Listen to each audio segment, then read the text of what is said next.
Start our regular monthly meeting of the LA County Sheriff Civilian Oversight Commission.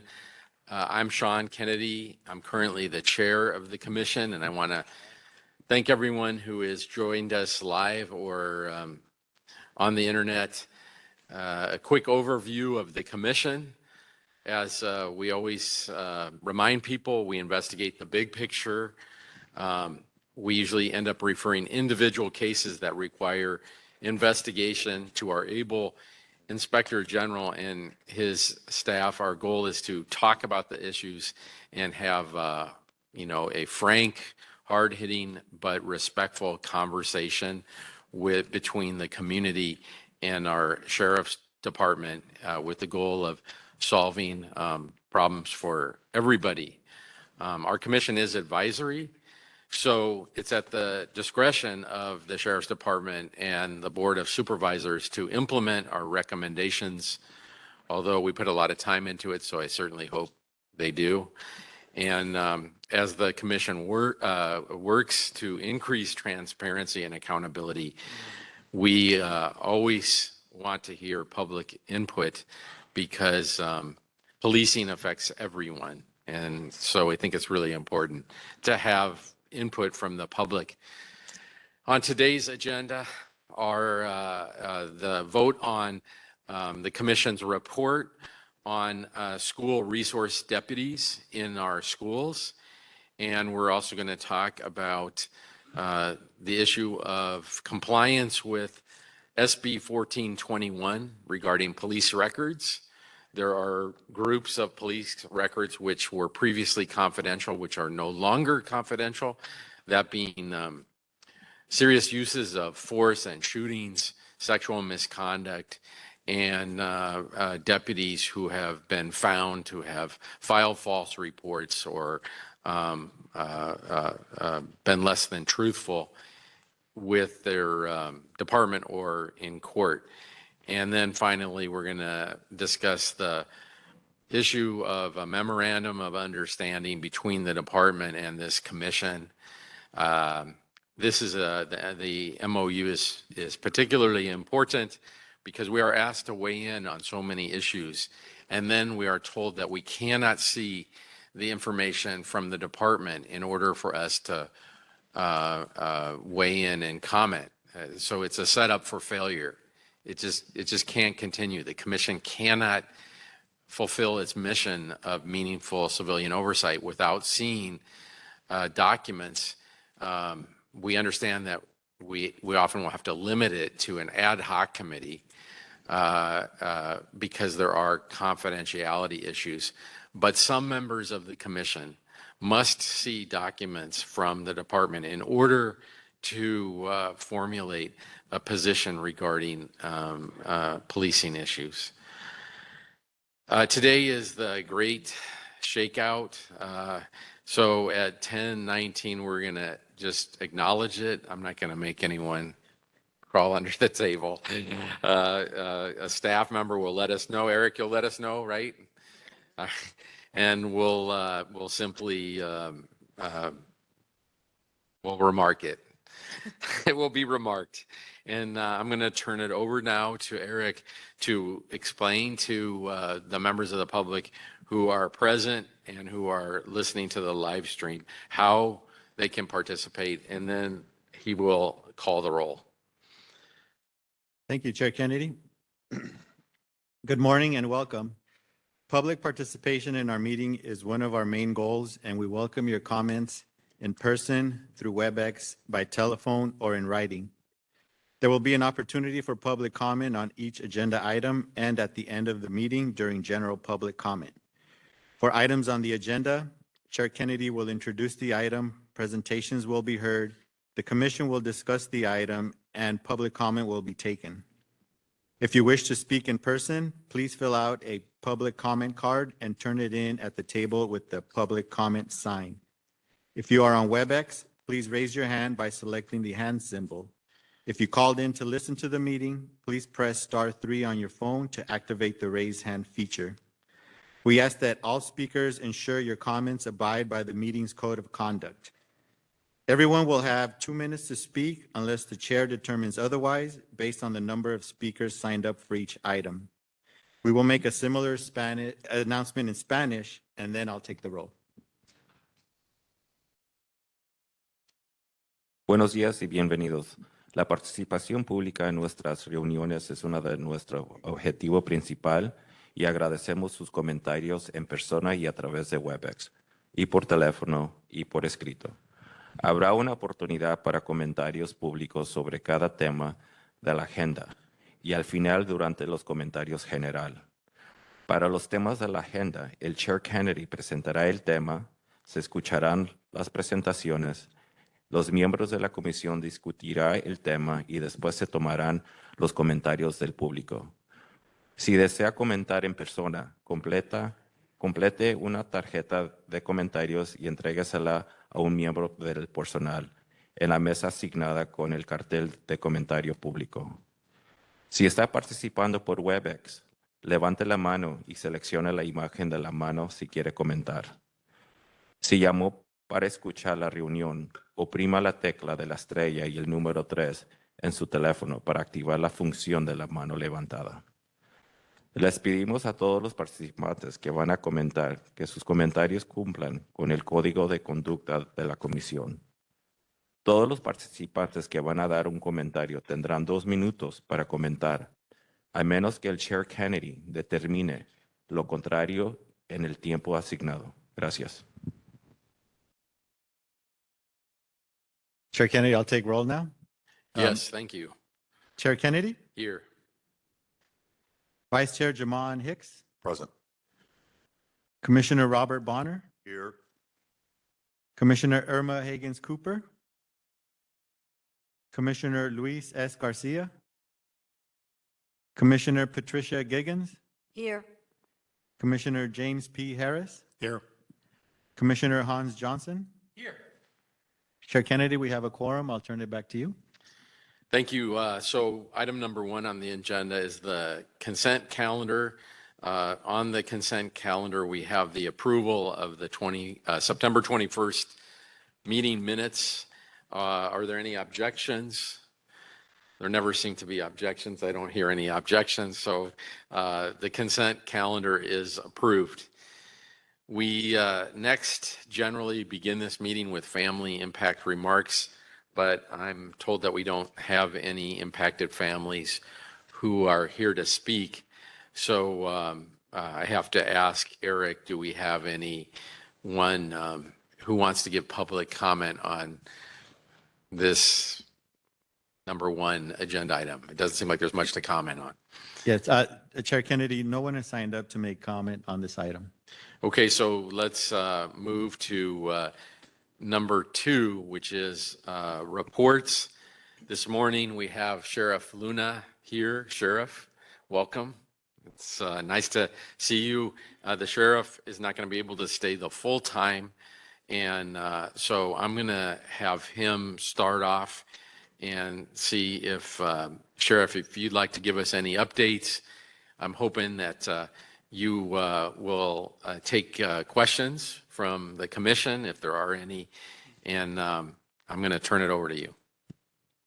Always enthusiastic about taking questions. So yes, the answer to that is obviously yes. And I do apologize that I do have to leave early. We have a press conference regarding a very important issue of retail theft with a couple of our county supervisors in a couple of hours. And then I'm proud to say that we have another recruit class for the Sheriff's Department graduating later on today as well.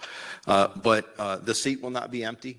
Acting Assistant Sheriff Myron Johnson, who's sitting across from me now, will be sitting in the seat and will be happy to answer any and all questions from any of you. And then I have Captain Jeff Dietrich, who's also here, and he oversees many of our critical specialized units, which includes MET and HOST and our SRO program across the county. So he'll be happy to answer any questions that any of you may have. I do want to thank all of you on the commission and the members of the public for your support over the last month in regards to the ambush murder of Deputy Ryan Klinkenbrummer. That was a very tragic event, not only for the department, but our entire community. And we felt the love and support, and I really appreciate that. I know the commission rescheduled its conference because it was planned for that same day as we had the funeral for Ryan. And I know it caused your staff a lot of work and inconvenience, but again, we're very grateful for the courtesy of rescheduling it. And I do look forward to attending next week's conference with all of you. We talked about the schedule today, talked about Captain Dietrich being here today. Just a couple of updates. Last month, we had a hate crime summit with members of our community and other law enforcement partners, included the U.S. Attorney's Office, the FBI, State DOJ, and the District Attorney's Office.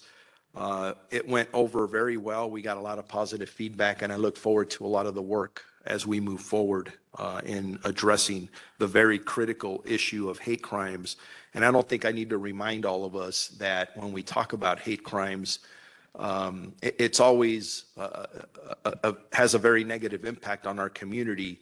But as we all know, you turn on the news, whether it was yesterday or today, and it seems like at least a half a world away, the world's in turmoil because of the conflict in the Middle East. But that affects us here locally. So when I talk about hate crimes, because this is a community forum, I do want to remind our community that if you become knowledgeable or you think there has been a hate crime or a hate incident, please report it to us or your local police department.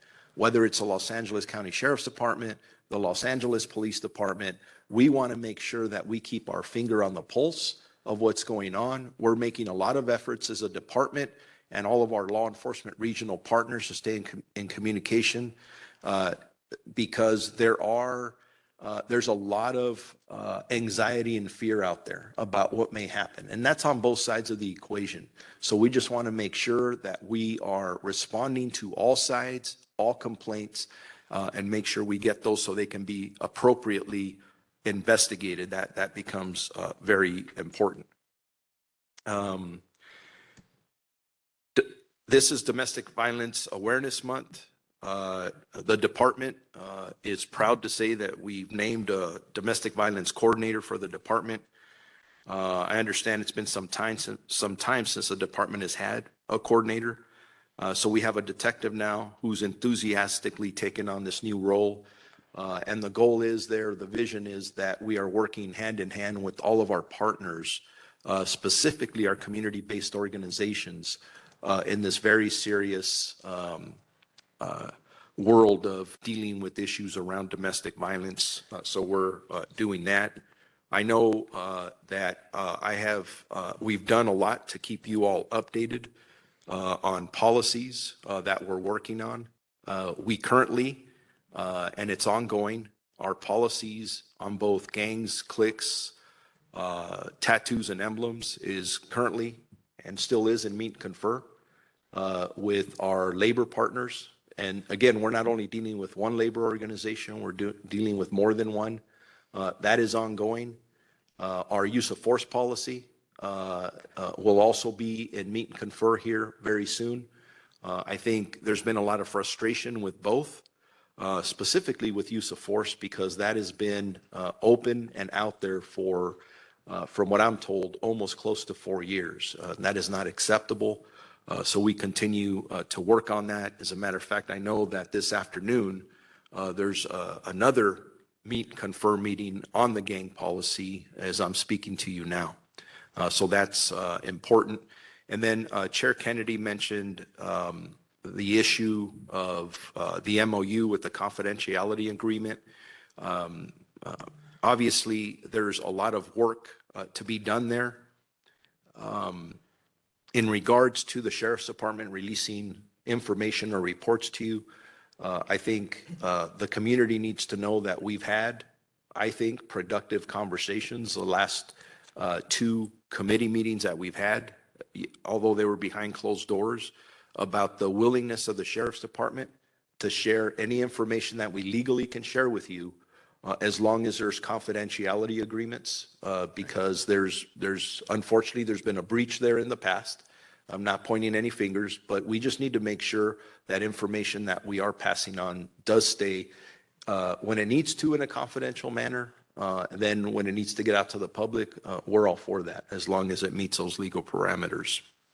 I think in regards to, not I think, but in questions 1421, our partners from County Council are here. They're going to answer that as you see fit as we move on with the presentation. And then anything, as I stated earlier, regarding our SRO program, Captain Dietrich, who is extremely familiar with the program, will be answering any questions as it relates to that. So with that, I'm going to pause and see if you have any questions for me that may not be related to either this, or if it is to the agenda, we have our subject matter experts here too that are ready to answer those. Rob? Yeah, thank you, Sheriff, and thank you for being here for your comments. Just, I guess, more comment than question with regard to the status of the proposed policies, anti-deputy gangs, anti-deputy clique policies that are still in the meet and confer process.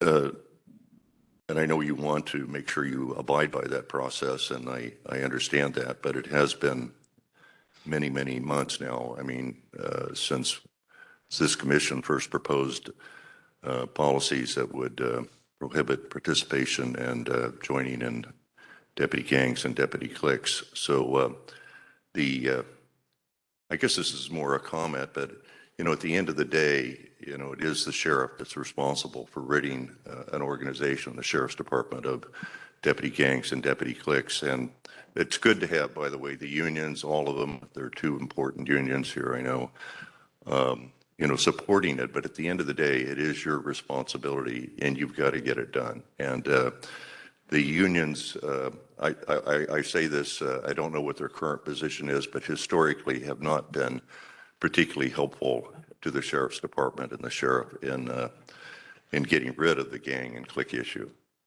That's comment. I want to make another comment, though. I want to applaud you, Sheriff, and your department for hosting a community meeting next week, a community dialogue in the area of the South Los Angeles Station. I think that's on October 25th.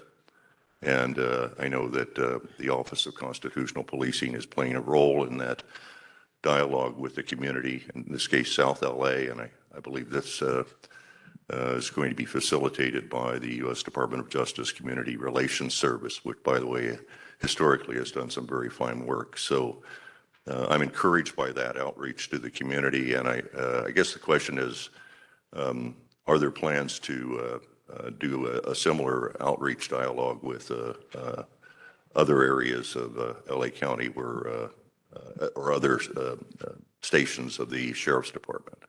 Yes. Thank you for acknowledging the hard work of the Office of Constitutional Policing. They are doing what I believe is very good work, a lot more good work to be done. We've done one out in the Antelope Valley, and that one from the feedback we've gotten from both community members and our partners at the U.S. Department of Justice, they felt it went well, but it's only a start. We try to engage all the parties involved to get feedback and then move on from there. So I am looking forward to the one next week, and I'm looking forward to the other ones that will be planned.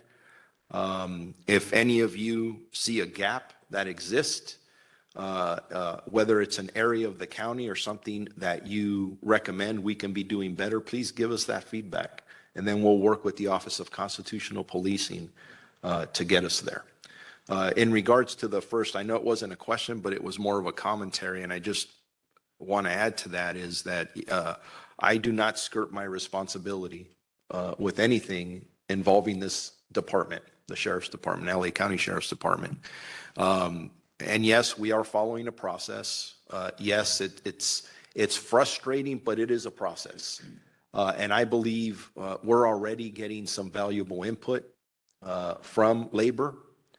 We may not agree on everything, but I do want this commission and our community to know that even as we move forward with this policy, we are looking for misconduct that would point to any involvement in any of our employees being involved in clique activity or gang activity. Although some would argue we haven't done enough, I take that criticism and consistently looking at our operations, our ability to investigate, and I'm challenging our department consistently that we need to continue or improve the way we're doing things. Is there light at the end of the tunnel there? I mean, for maybe adopting policies that would prohibit deputy. Sir, there's always light at the end of the tunnel. It may be a little bit of light, but we've got picks and shovels and we're trying to get there. And we're working very hard. And I do, you know what, I'm just going to publicly say, I do want to thank labor for coming to the table. And there are some hard issues. And many of you who have been in and around this department for years know that there's very good people who work here, but we also recognize there's some challenges, and we all need to work together to get to a better place. And we're a work in progress, and we're going to get there. Patty? Thanks so much, Sheriff, for your report. But I just want to say how thrilled I am to hear during Domestic Violence Awareness Month that you've appointed a DV coordinator for the department, domestic violence coordinator for the department. That's awesome. So glad to hear that. Thank you so much. As we know, domestic violence is so important because you talk about domestic violence, and then the link chart you start between child abuse and a lot of the violence that occurs. One can even find a connection to a lot of the gang violence that occurs out there, hate crimes. So it's a very critical element as we move forward. Anyone else? No, could I just ask, in the course of conversation, Sheriff, I keep hearing that I apologize if I don't have the nomenclature right, that the risk management folks are in the Office of Constitutional Policing, that they're together. And I was wondering if that's true. And, do you think that that's a good pairing? They are there. And we are, I've been in office for 10 months and I'm still reviewing our processes, our policies, our personnel. And at the end of the day, we continuously are trying to make adjustments to see what fits best and where. We're going to make moves. A lot of them will work. Some of them will not. Just can't be afraid to think out of the box and try new things. So that's what we'll keep on focusing on. Okay, well, obviously how to arrange the organization, as you recall, I think so many people were so happy that you instituted the Office of Constitutional Policing, which has such an important mission. I would hate to see any diminishment of it by risk management considerations affecting constitutional policing policy. Okay. Input's always welcome. Well, And just one other thing, and I'm going to say something, probably won't make everybody happy, but it's regarding the great shakeout at 1019. I know the last thing everybody wants to do is hide under a table, but there was an earthquake, I believe either last night or this morning up in the Sacramento area. And it does remind us that we live in a very vulnerable area. And we go about our normal business. For us at the Sheriff's Department, we take emergency preparedness extremely critical. It's what we live every day, whether it's earthquake, fires, or any other catastrophe, mass casualty events. So I would recommend, and I won't be here at 1019, but if I was, I would get under this table. And if you decide not to get under the table because you maybe can't, maybe at 1018, everybody walks outside and spends 3 minutes talking about, hey, if an earthquake happened in this building, where would I go? What would I do? Because honestly, we all need to think about that level of safety for each other. It's critical. Just my opinion, but sir, you run this meeting. Sean? Point well taken. I just want to say, point well taken, Sheriff. Hans. Before the sheriff leaves, I do want to ask a follow-up question regarding visits that I and perhaps other commissioners have had at detention facilities, and noting problems regarding water quality at detention facilities here in Los Angeles County that several people incarcerated have noted as a serious and recurring problem. And I wanted to ask if that issue is one that has risen to your attention, and if there are any efforts to remediate not only the problems with water quality, but also the cutoff in water supply affecting prisons here in Los Angeles County, and the workarounds that are conducted when water is not available to people who are incarcerated and who need water, but unfortunately have been reduced to drawing water from 5-gallon bins, similar to those that you might get at a Lowe's or Home Depot, stationed in the corner of collective spaces at the prisons. And I wanted to just ask if there's any report on that or any progress regarding that. Thank you, Hans, for that question. I'm trying to process if I've heard about that specifically. And although I haven't heard that specifically, I do my ROSAS tours of every facility that we have, 7 custody facilities every 3 months. And the last one I took, going through Men's Central Jail, I saw several trash cans that were under a large pipe because it was leaking. And it upsets me. I don't want our inmates in those conditions.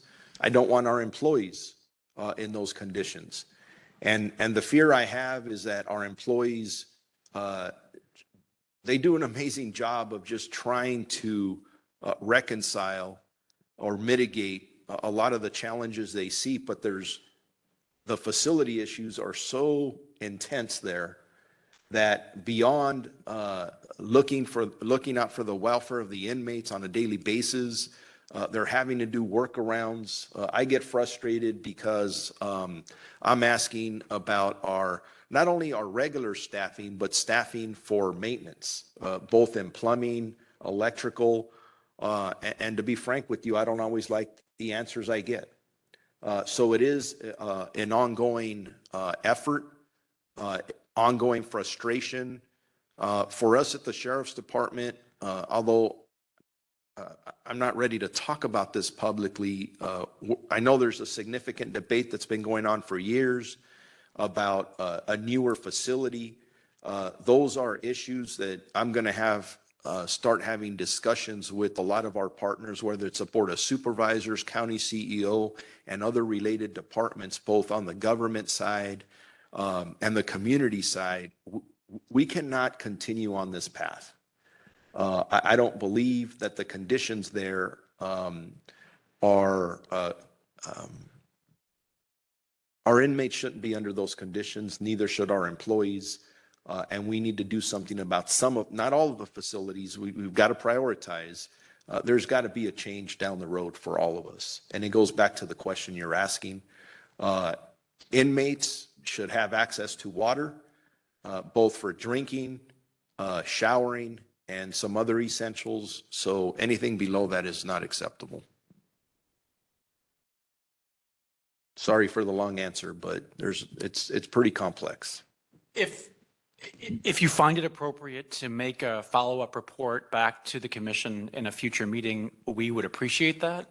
And any efforts that the commission can make to bring the necessary exposure and to heighten the urgency, including around repairs or funding for workarounds, and for reducing the cost to people incarcerated for the water that's available there, which is also a recurring concern and complaint. Any follow-up reporting on this would be much appreciated. And we're talking, just for clarification, specifically about the water challenge that you brought up. Yes. Thank you. We will do that. Luis? I'm sorry? I thought I heard 2 weeks. I go, huh? Oh, That caught my attention. Oh, no. So next week, I just wanted to bring to light, I just remembered, next Tuesday, the 24th, I will be attending the mental health assistance graduation in Twin Towers. And in the invite, I noticed you will be delivering remarks. I just wanted to point out that that's such an important program that, you know, I believe it's under Correctional Health Services, but I know custody has a role in it. I've had the opportunity to go to the unit, and I've spoken to deputies, I've spoken to the mental health assistants, and, you know, these individuals are basically caring for the most vulnerable population in the jail. And they've been doing it, you know, tirelessly, and I believe it was started under the merit program, but somehow they're kind of like in this gray area. And the work that they're doing is such a valuable support. And I just believe that it does have an impact, you know, as far as on the custody.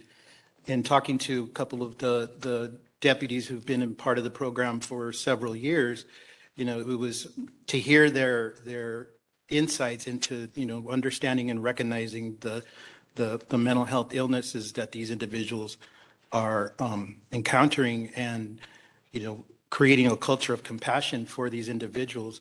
You know, as an ex-inmate in the county jail, in Mid Central Jail in Twin Towers, you know, I can sense it, I can feel it. And I just wanted to point that out because I think it's important with all the, you know, the highlights that we get on, you know, the Mid Central Jail. And I, you know, do believe that is a dungeon-like atmosphere and it needs replacement. But nevertheless, there's people in the jails, and there will continue to have people in the jails. And I believe, you know, the better closer we can get to, you know, more humane practices within the custody environment, I think we all are working towards, you know, a better community. So I just wanted to point that out, and I look forward to seeing those mental health assistants graduate. Yeah, thank you for pointing that out. We've worked really hard with our partners at Correctional Health to make that graduation a reality. As I go through my tours, I talked a little bit about the trash cans in the water, but there are so many good things that are happening there as well. You just named one of them. I think our employees are doing a fantastic job with that program and correctional health as well.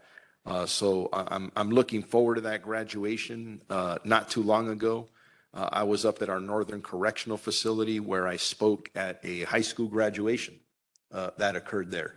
And again, the same thing. Our employees, our partners that were assisting with the teaching to make that a possibility couldn't stop talking about how great our employees had performed, our leadership being open-minded to allowing this. And at the end of the day, to watch these men achieve a high school diploma was amazing. The tears from their family who were allowed to go in there and celebrate with them, amazing. I also recently attended the opening of a children's library at Men's Central Jail, which we expect to expand beyond that facility. Again, it's our management, our employees thinking out of the box and putting a human face on people who are there incarcerated. And we will continue to do that. Look for programs to help our inmate population to the best. But I know this is a commission that talks about some of the challenges we face, and we do face challenges. But I also want to bring up the great work that our employees are doing on a daily basis, sometimes under the most difficult of circumstances, specifically in difficult facilities like the ones we've talked about in the last 10, 15 minutes. So thank you. Sheriff, we will follow up with your office on the way we do our normal request. I saw you writing down vigorously in terms of the water supply, but we will officially follow up with your staff. Thank you. Okay.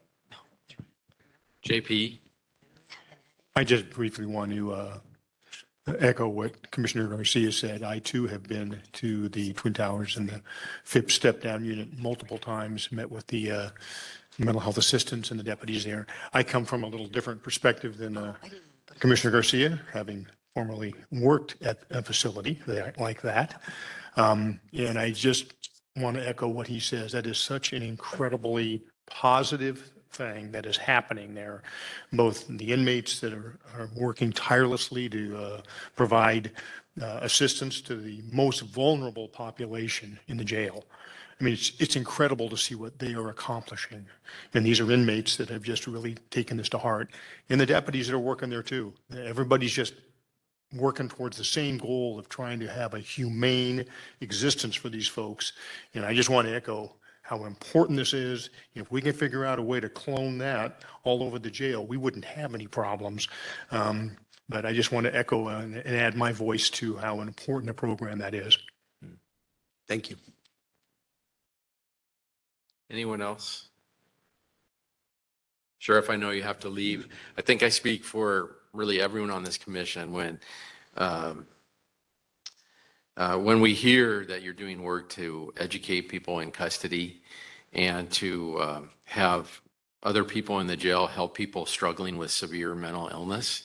Those are really important things, and we really appreciate those approaches because I think they are really the key to solving so many problems. And really the workers in the step down program, I have a client who is one of the workers, and it not only transformed the lives of the people struggling with mental illness, it transformed his life to be of service to them. So thank you for taking a risk and letting that happen. When we educate people and help people with empathy who are struggling with severe mental illness, we're doing the right thing, and it's really appreciated to hear that's going on in that very sad place. Yeah. Okay, I think you have to leave. So whenever you need to leave, we'll let Myron Sean? take your spot. Sorry. The comment is, we have an agenda. Okay. Okay. Yeah. One final point before the sheriff leaves. I just want to note that since our last meeting, our senior senator, Senator Feinstein, has passed away, who was a champion for ending gun violence and reducing death and maiming from gun violence in our communities. And one of the things that was instrumental, as you may have observed in the passage of the assault weapons ban in 1994, were the voices of law enforcement calling out the problem of gun violence and of being outgunned on our streets and in our communities. And I just wanted to ask, especially in light of Senator Feinstein's passing and the continued efforts to try to stop the scourge of deadly gun violence that also affects deputies and your ranks, how you might raise your voice in efforts to influence or to encourage more people wearing badges to be part of efforts to rein in deadly gun violence and to get assault weapons off our streets.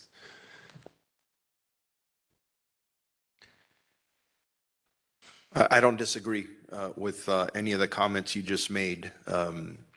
We as law enforcement, specifically our deputies, unfortunately have been on staring down the barrel of many guns out on the street, including assault weapons.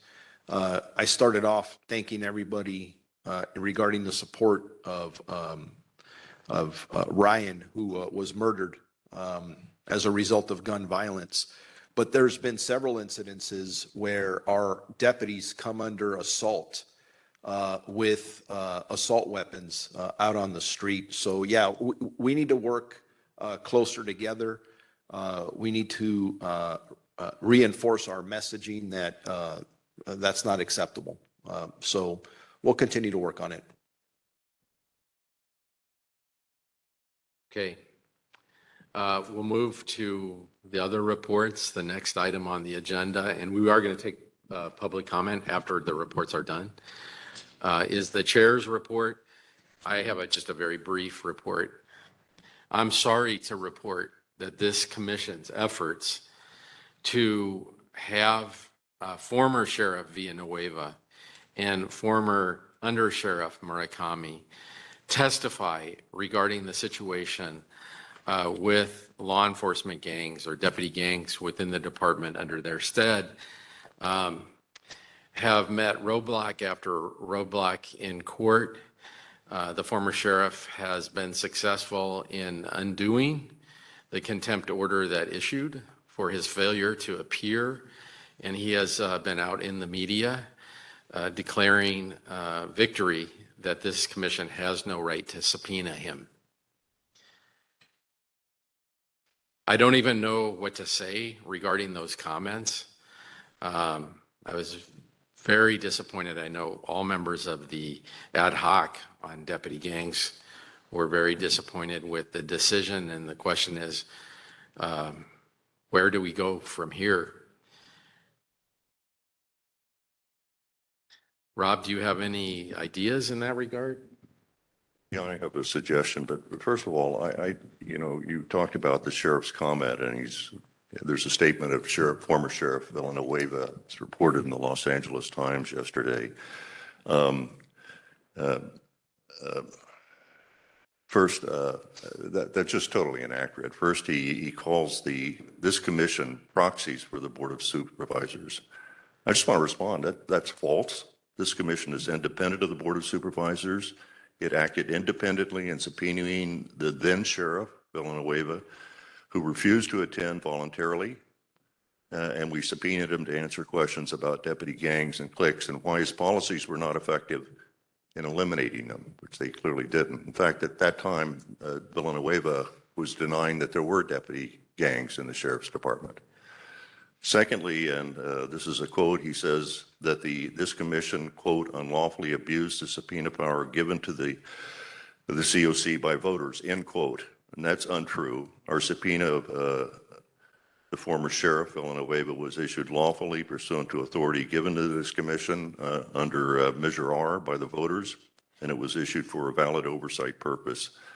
I believe that's exactly what the citizens who voted for Measure R intended. So once again, Alex Villanueva got it wrong, and he's misstated the facts, and I just want the record to be clear on that issue. Now, the question you put is, where do we go from here?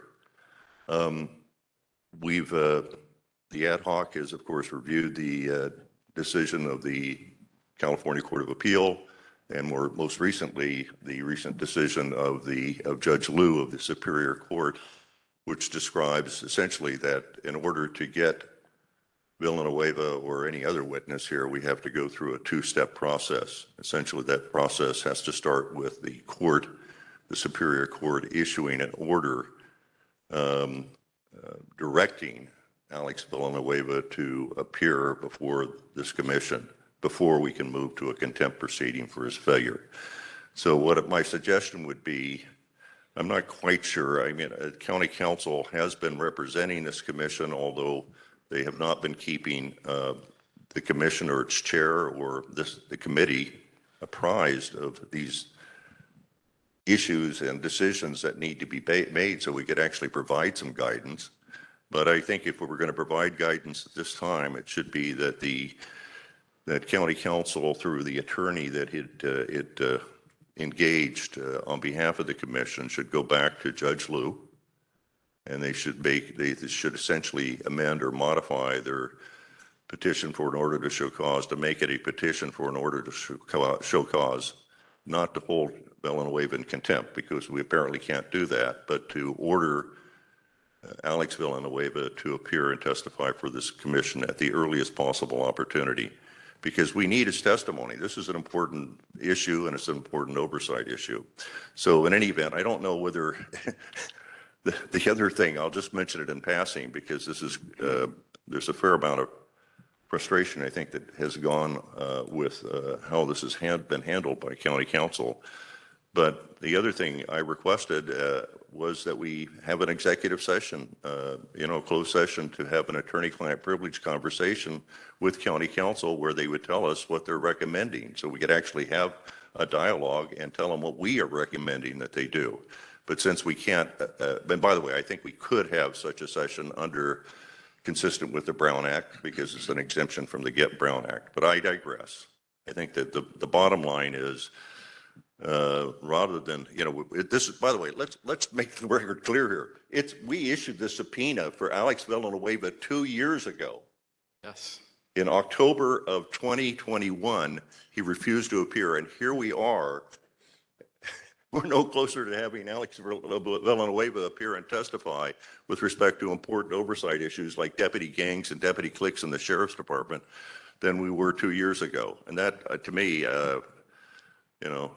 it's unacceptable, but the court decisions are what they are. So we need to read the court decision, and the court is telling us what we should do, what our counsel should do for us quickly and immediately is go back to the Superior Court and request by an order to show cause why Alex Villanueva should not be ordered by the Superior Court to appear and testify before this commission at the earliest possible date.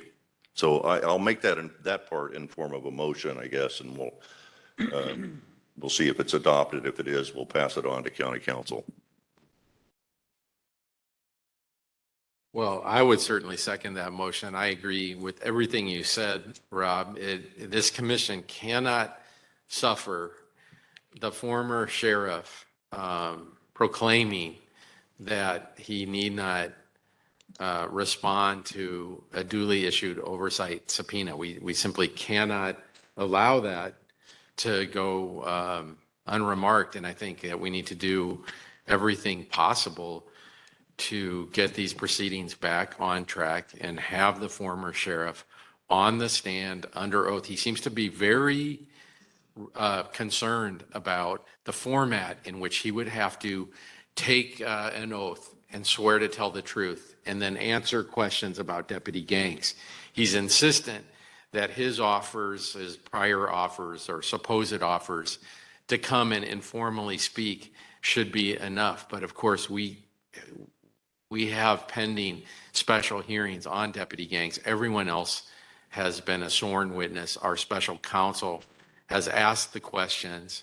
And I think, Rob, you're right that we should move that our lawyers go back to the Superior Court and ask for enforcement in the way outlined in Judge Liu's latest order, which I think is completely consistent with the California Court of Appeals opinion on this matter. So I second the motion. Discussion? Anyone else want to weigh in or? The voters had something to say about this, and I think we need to stand with the voters of Los Angeles County who did a lot of work to get Measure R passed. We cannot have that measure flouted, and we cannot have the intent of the voters of this county so disrespected. Yes. Oh, no, we welcome your comment. Get the mic. Can't hear you. Is this on? Hi, good morning. Yeah, I understand the motion and the purposes. I would just note that the writ and those results were not clearly on the agenda. I understand Chair Kennedy's putting it under the reports, but we would just recommend properly agendizing that topic and even the motion. And I know that there are further communications pending from us about some of these updates. So I'll leave it at that. Well, it couldn't be on the agenda because the county council didn't tell us about the order until yesterday. I learned about it from the LA Times. I do know that the article came out before some of our communications, but we do have communications pending to send you guys, and I know that there has been some communications with the chair from our office on that. Yeah. Look, you can take it any way you want. I think we're going to adopt this motion, and that's going to be an instruction to county council. But if you don't view it as a proper motion, if that's what you're telling us, you won't view this as a proper motion, then just make clear, forget about the motion. We're requesting that the county council promptly go back to Superior Court, Judge Liu, file a petition for an order to show cause why Villanueva should not appear before this commission forthwith or as soon as possible, so we can get his testimony. So I don't care whether you consider the motion out of order or not. That I think is the sense of this commission. And you know, we have, I'm beside myself because, the chair himself has not been briefed on any actions that were being proposed to be taken. And some of those actions, frankly, from a lawyerly point of view, didn't make a whole lot of sense. So, I mean, we would appreciate if you're going to take actions in representing this commission before the Superior Court, that you actually consult with the commission, at least its chair, as to what direction you're going to take and why, and hopefully listen to your client, which is this commission. All right. So Commissioner call Bonner. for the question. Call for the question. Commissioner Bonner, I'll make sure I communicate your request for the immediate, going back to Superior Court to the county council. It's not my request. It's the request of the I entire understand. commission, Civilian Oversight Commission. Don't go back and say this is Bonner's request. This No, is I the won't. entire The commission commission. that's making I got the it. request. All right. Absolutely. So, Rob, though, I mean, we still have a motion. I think there's a reason it's not on the agenda. It's because we just got such late notice. I just want to stand by seconding that motion. Should we call I have for a the- question, point of order. I'm now confused. Can we do this? Because it wasn't on the agenda and it's something brand new that just happened. Can we just move ahead? I May think may your special counsel weigh in on that? Well, look, I just made the point. Whether we can do this or not, we're just given the instructions. So if county council says this is an unauthorized illegal act by the commission, they don't have to pay attention to the motion. But we're making the motion anyway. And I think given the circumstances and the delay, much of which has been caused by how this litigation has been handled, that we're here 2 years after our subpoena was issued and properly served on former Sheriff Villanueva. So you're right. Look, by the way, we're not even having public comment on it. I mean, if you want to dot all the i's and cross the t's, we should have public comment on it. We're going to. And if you want to defer public comment till the end of all the reports, and then we'll vote on the motion, let's do that. But yeah, I mean, if you're, I wanted to make it as strong as possible. That's why I'm asking. all right, That's all. so in any event, why don't we defer the vote on the motion till after we have public comment, which as I understand it will be after we finish all the reports on item 2. We're almost there, so I'm going to do that. Patty, I do want to say though, like I'm concerned, like the answer to your question I would have is yes, we can do it.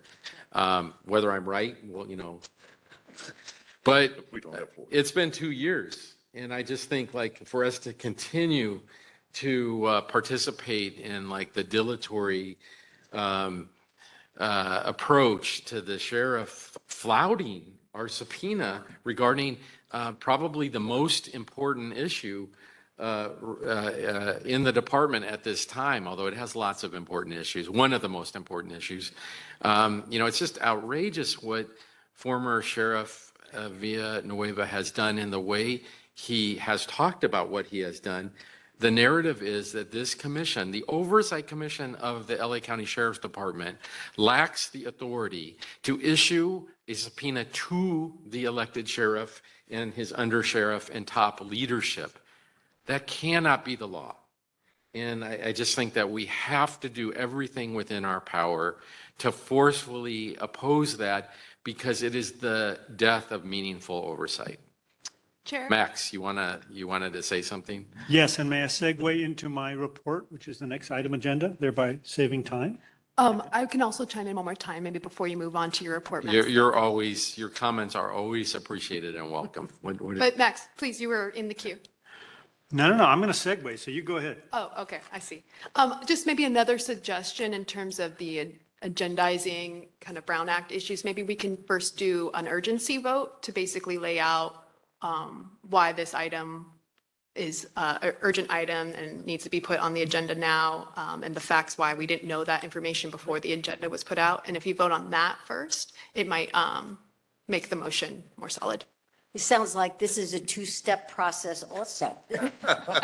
Thank you, Commissioner. Well, the urgency, I think, is that my understanding is that the latest order issued on Friday. And on Tuesday, I think I wrote to the county council and asked what's up because the LA Times were asking me questions about an order I had never seen. And eventually it was sent to me I believe, Wednesday, and the agenda had already been prepared and published, so there was, no opportunity to get it on the agenda. But it's so important to the commission that I think we need to move forward. I've just one other suggestion, and that is that I think we ought to move forward with the motion now so that there's not a delay by county council, hopefully listening to us and taking action that we requested in the case. But maybe we should just re-agendize the motion again for a second time for the next hearing and vote on it again so that we've clearly covered our bases. We will have passed the motion twice. One, the second time where it actually has been agendized. But we can discuss that when you prepare the agenda for the next meeting. But let's go forward with this motion now. I agree with you, Mr. Chair. Sean. Max?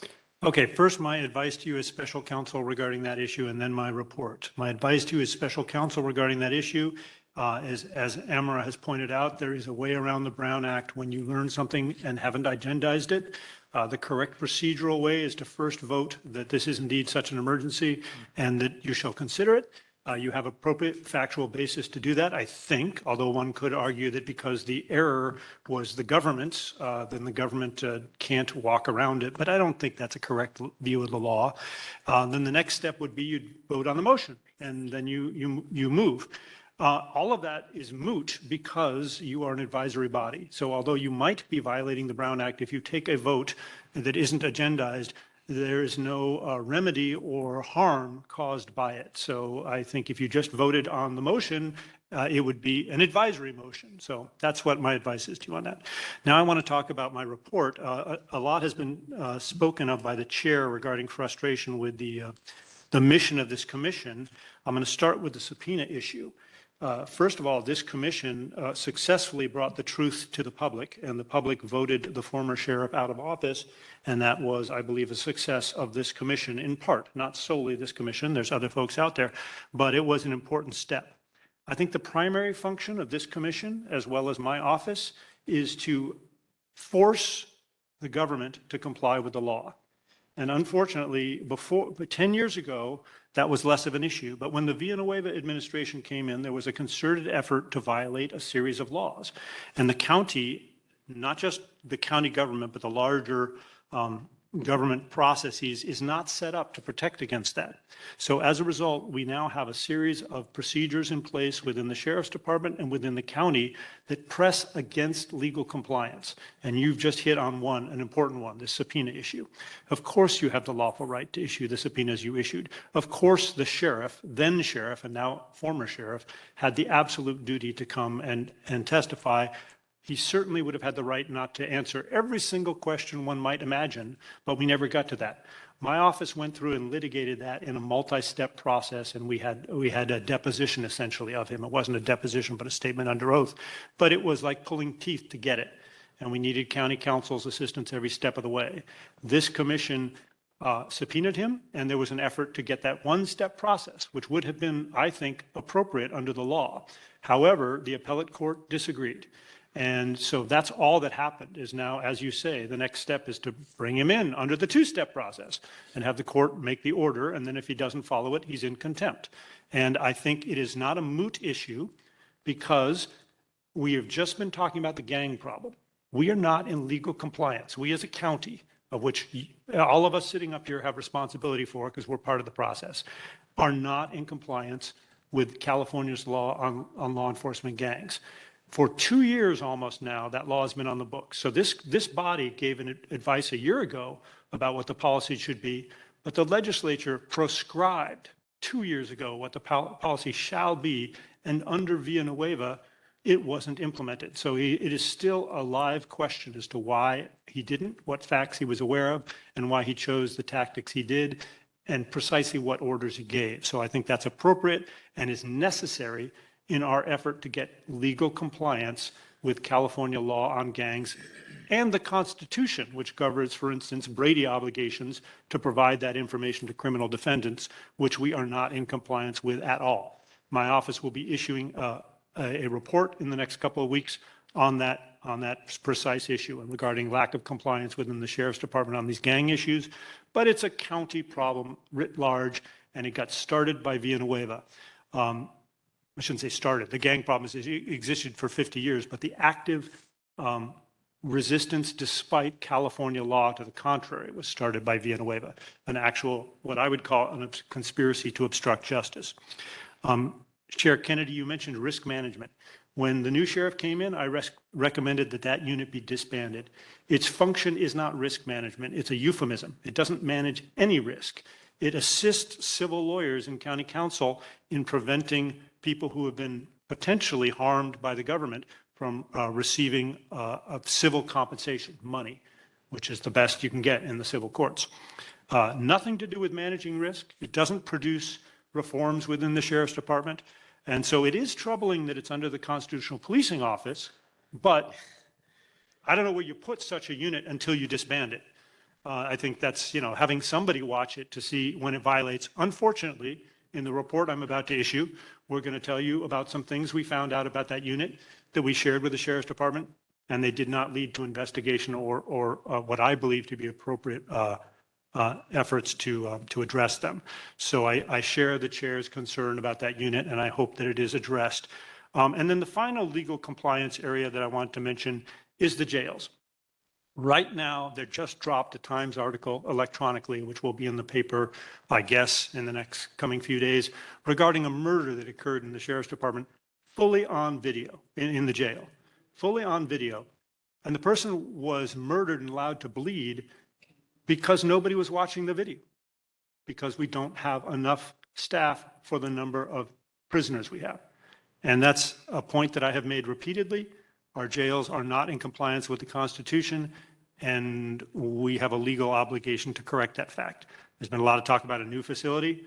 I'm in support of that, but that's a long-term solution.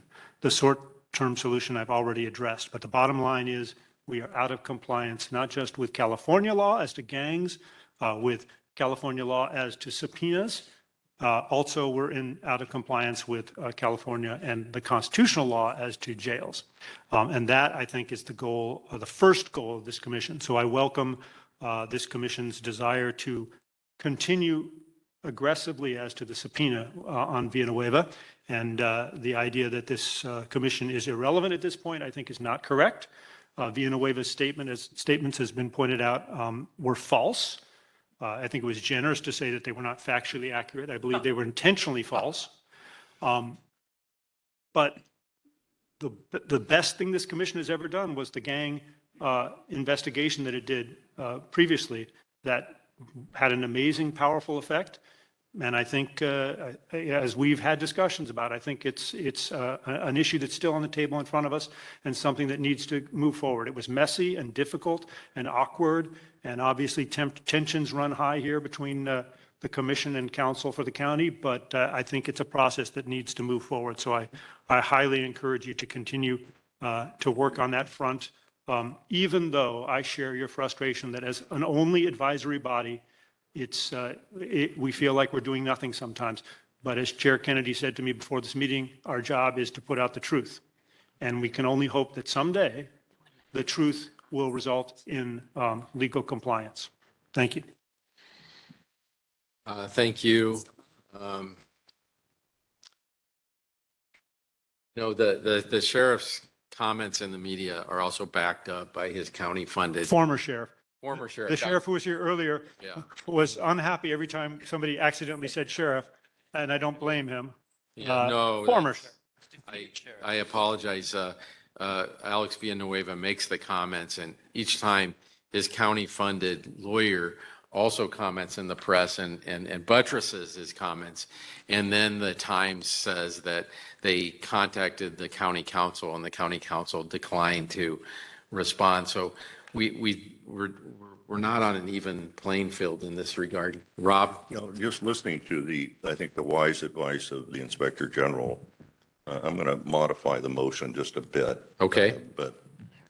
And that is, I think there should be a preamble to our motion, and that I believe this commission should, as part of the motion, declare an emergency to excuse the agendizing of the substantive motion, because there is an emergency here, and the emergency is that the Oversight Commission it's not we had an investigation into deputy gangs and clique. The commission has an ongoing investigation through special counsel of roughly 20 or more pro bono lawyers, including a lead special counsel, Bert Deichsler, so there's an ongoing investigation. It's imperative that we actually, before our special counsel has to go on to other things, they have full-time lawyer jobs.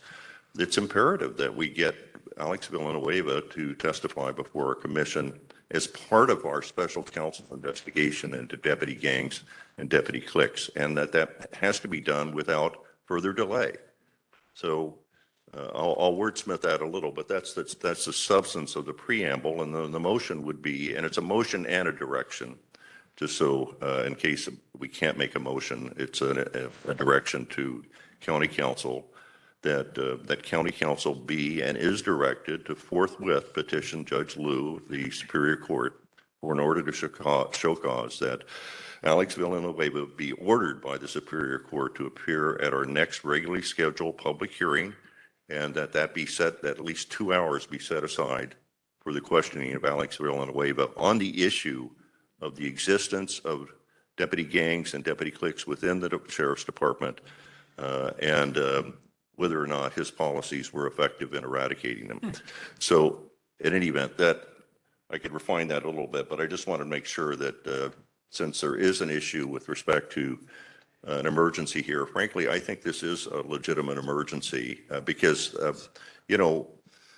we can't keep this special counsel team together forever, Sean, and we need to move forward. And so we can't be talking about next year that Alex Villanueva is going to appear here. We need to have Alex Villanueva appear at our next hearing, which is in November.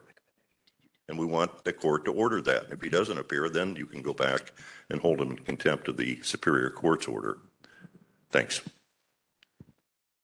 Thanks, Rob. We'll take up the vote at the end.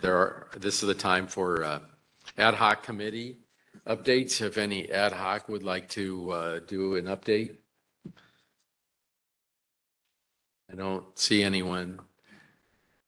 Done the update on the Yeah, no, gangs deputy cliques at all. Well, I will just note that the Board of Supervisors acted on the action of this commission from our technology committee at the last meeting and passed a resolution regarding the use of drones and the passage and the TASER report actually also by the supervisors was acted on, I think, at the October 3rd meeting of the Board of Supervisors. And I want to just make that known to fellow commissioners that there was action at the board based on our action at the last meeting. Okay. We were going to have a Civil Brand Commission update. I think we were going to have one last time as well, but there is no member of the Civil Brand Commission here today, so we're just going to have to put that over a third time. Danielle, I guess.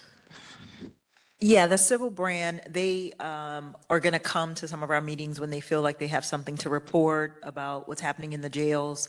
Unfortunately, since they're so busy doing the inspections, we haven't been able to get someone to come here for the meeting, but we are just continuing to hold a space for them so that they're able to present when they have something to present to the commission. I also just want to highlight really quickly that, as was noted earlier, we will be having our third annual community. Excuse me, Danielle. It is 10:19, the great shakeout. Sorry to interrupt. Let's go. Okay. So I guess We're, we're supposed to get under our desk. We're going to thank you for the reminder about earthquake safety. We really appreciate it, Eric, and I feel like the sheriff already made the point how important this is. So on the break, maybe we can all discuss how we can be safe during an earthquake, and you can continue. Thanks, Eric. So we will be having our third annual community policing conference next Friday, October 27th. It will be at Cal State LA. We're looking forward to the conference. We are at maximum capacity so for those of you who are registered, we'll see you. I do believe it'll be live streamed. Is that correct, Jennifer? Okay, so unfortunately, we will be updating you about that conference at our next meeting. And I know I said last month I wasn't going to be here, but but we are continuing to work out filling the permanent position for the ED. And I'm not going to say what I'm hopeful for next meeting just because I don't know, but hopefully that will be worked out soon and the new ED will be able to be at the November meeting.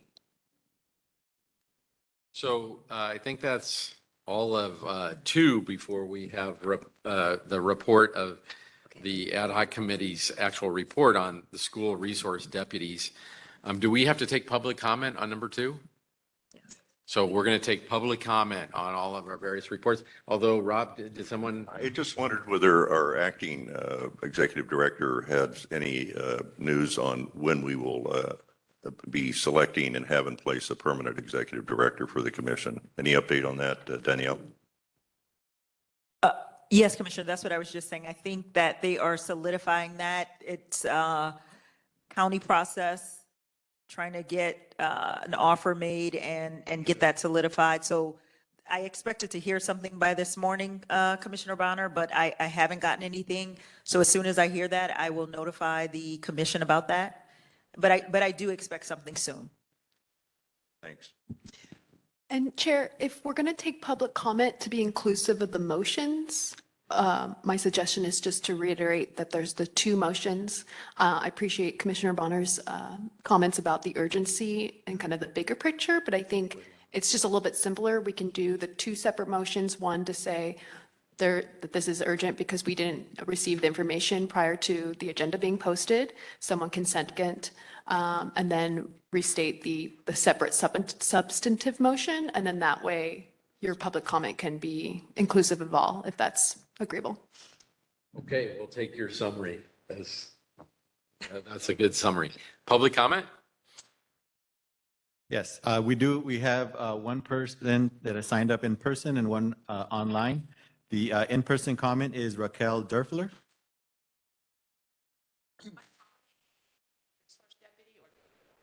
You signed up for item 2F. Yes. Okay, so I'm just going to freewheel it. So, good morning. I would like to address Commissioner Bonner. So as he knows, sometimes I have some rather sharp words for him, but I would like to tip my hat to you, sir, for your comments to County Council, for them being obstructionist in this commission, just trying to do its work and hold the Sheriff's Department accountable. Now, going on to Sheriff Luna, who is not here, I would like to say that he has frankly shown us who he is, and I'm glad about that. We at Council the Contract begrudgingly supported him, in quotes, because Villanueva was subterranean, so there wasn't even a bar to step over.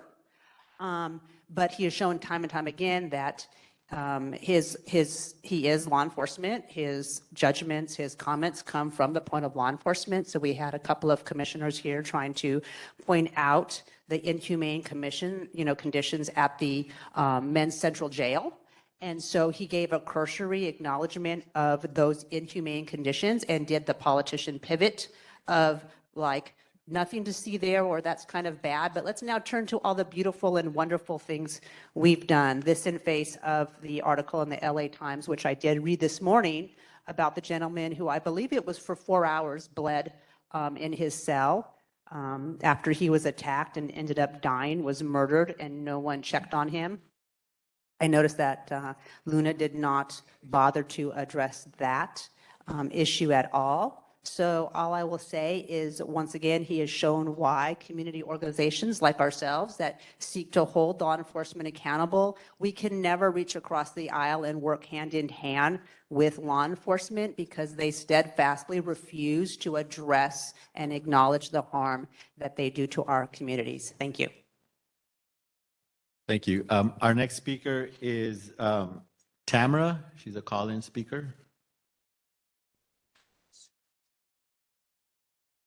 Tamara, a request has been sent. Can you please acknowledge and begin your comment? Okay, good day. First off, I think it's, an issue just having so much law enforcement involved in the COC meeting. I believe they're just given too much time. I realize, you know, you need to get feedback and reports and whatnot, but this is a civilian oversight commission. I just really feel like, you know, they're given too much time in these meetings overall. Secondly, yes, Sheriff Villanueva, or the ex-sheriff, thank God, needs to be held accountable. Now, unfortunately, I got on the meeting a little late, so I don't know enough about this emergency motion agenda item that was added. But I will say that, yes, he still needs to be held accountable for the time he was in office. Thirdly, it's unconscionable that, you know, the sheriff office gets 3.4 billion a year annually. They have all the money and the resources, yet they're understaffed and in custody deaths are still happening. That's unacceptable. Like, the Men's Central Jail we voted on should have been closed. We actually voted on it. The people spoke, and it's still open, and they're still in custody deaths. What are we at, like 30 in custody deaths this year alone? This is unacceptable. That jail needs to be shut down. I'm sorry, is somebody else saying something? I thought I don't know, there might be some technical disruption going on here. Anyway, in terms of that jail, yes, it should be closed down. And please stop using the rhetoric of cliques or groups or subgroups. Call it what it is, sheriff gangs. Thank you. Thank you for your comment. We have one more comment. It's a calling user. Yeah, so go ahead with your comment. Hi, this is Akeem Browder. I am reporting from a new way of life. I agree with the prior speaker. Sorry, I don't remember your name. But the prior speaker said exactly what I was going to lead into, which is the civilian oversight. The comments, the committee, there's too much, as she said, of their input. And as soon as we then have input, they're gone. There's no comment, and if they're still even on the meetings. Not only that, I think this speaks to a bigger issue where even though the former sheriff is the one that's in question, we are not addressing the bigger issue, which is the former sheriff could not do this. It could not do anything on his or her own. And so it addresses, why are we always using that one scapegoat to be the person to fall, as though the whole department is not at fault. We have to start looking at the grander issue instead of just always looking at that one scapegoat to say, well, this is the person that we're aiming at, and we're forgetting that the deputy, the assistant, even anywhere down to any of the sheriffs, we're not looking at the bigger picture. The bigger picture really stems from the fact that power without real authority to oversee, to hold them accountable is missing, and that accountability is key, because once we start, even with people in our communities, when there's accountability, there's a second thought at very least to think, man, if I do something, someone's going to hold me accountable. It works for the community. Why not for those that oversee our community and supposed to provide protection and safety and courtesy at that? So I digress, and I'll Thank you leave for that your at comment, sir. Your time has expired. We do have one more comment from Stephanie Luna. A request has been sent. If you can acknowledge it and then begin your comment.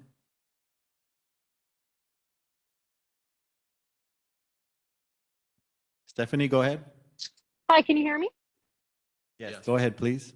Yeah, I really want to say thank you to Bonner for the statements that you made. I also want to thank the commission as a whole for staying consistent with holding Alex accountable. You know, like, he's been escaping accountability for years, and to hear him do like his media tour where he's openly bragging about escaping accountability, calling it a victory, I think that proves to all of us and shows us exactly who he's always been. You know, escaping accountability is Alex's favorite thing. He loves running from the people on this commission. Hearing him boast, you know, about how he doesn't have to testify before a civilian oversight commission shows his complicity with deputy gangs. You know, I think it also kind of shows the county complicity with actively blocking these investigations into deputy gangs. But I do feel like you guys, like everyone on this commission, remaining consistent with holding Alex accountable also kind of sets an example to the rest of the department that, you know, regardless of what you do, there's like really no escaping like true accountability, and eventually you are going to have to answer for like the wrong that you've done. And yeah, it's just really, it's really enlightening to hear the commission talk the way that you guys have been with regards to accountability. So thank you.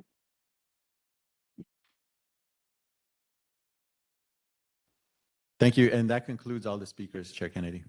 Thank you. Our able county council reminded me that for a vote on a non-agendized item, not only should we explain why it wasn't on the agenda, but we should address the issue of why immediate action is needed. I just want to remind this commission that we had another action against former Sheriff Villanueva and former Undersheriff Murakami, which the statutory deadline to appeal expired. And in this area of the law, there are many roadblocks and statutory deadlines that may apply. I don't want to have a repeat where we've lost the option to enforce accountability under law because the county council has let a statutory deadline pass without filing. So I think immediacy is needed and that we should vote on Commissioner Bonner's motion right now.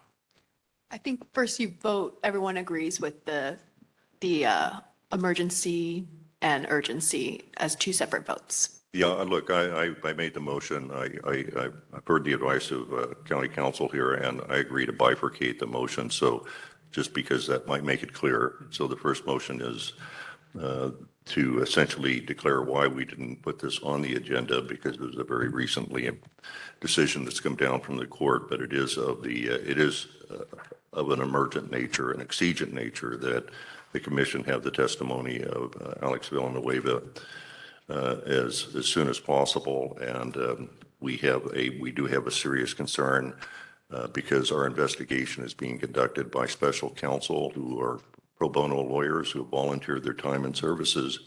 It's still an ongoing investigation, but we cannot hold together the team forever. And so we need to get Villanueva appearing and testifying under oath before this commission as soon as possible. And that's the emergency. Perhaps I'll wordsmith that a little bit, but when we finalize it, but that's the emergency, and maybe we vote on that motion first. I would so move that as a separate motion, that there is, the time is of the essence. There is an emergent situation here where we were not able to get this on the agenda in a timely way, and therefore we're under the Brown Act seeking an exemption from having agendized this item so that we can go to the next motion. I'll second that motion. Let's take a vote. Sure, thanks, Chair Kennedy. Chair Kennedy, Yes. Vice Chair Jamon R. Hicks, Yes. Commissioner Robert Bonner, Aye. Commissioner Irma Higgins Cooper, Commissioner Luis S. Garcia, Yes. Commissioner Patricia Giggins, Yes. Commissioner James P. Harris, Yes. Commissioner Hans Johnson. Yes. The motion carries with a unanimous vote. Okay, so the emergency vote was approved, so let's have the substantive vote. So there's the roll call for the motion now. Chair Sean Kennedy, Yes. Vice Chair Jamon R. Hicks, Yes. Commissioner Robert Bonner, Aye. Commissioner Irma Higgins Cooper, Commissioner Luis S. Garcia, Yes. Commissioner Patricia Giggins, Yes. Commissioner James P. Harris, Yes. Commissioner Hans Johnson. Yes. The motion carries. I believe we need to evacuate the building, Chair Kennedy. Yeah, I think they're asking everyone to evacuate. Let's go. Serious. Make it for recess. Yeah, find good time for recess. It's hot on it. Nope, show pants. Saved by the bell.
Okay, for everyone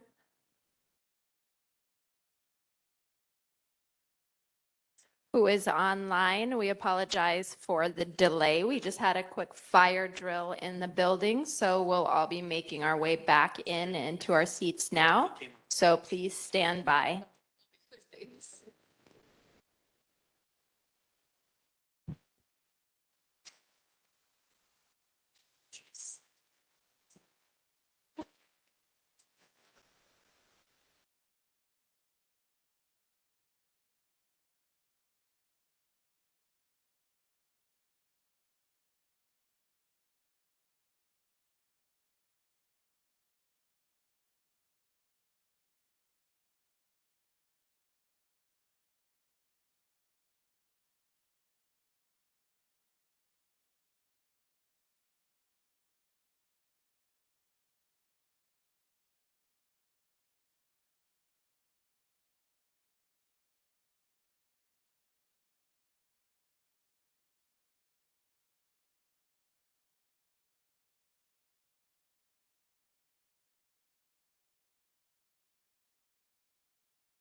So, Chair Kennedy, Chair Kennedy, I think we could get started. shortest period of time, not. If everyone can please take your seats, we're going to resume the meeting. Thank you. There was an argument. This was me, so. We're going to resume the meeting after our observance of the great shakeout. So the next item, item number 3, is the ad hoc committee's report on school resource deputies. So Luis, I'm going to let you take over. Thank you, everyone. For those of you who attended our recent commission meetings and virtual events, you are aware that we have discussed and heard several speakers provide information related to school resource deputies. Can you talk into the mic?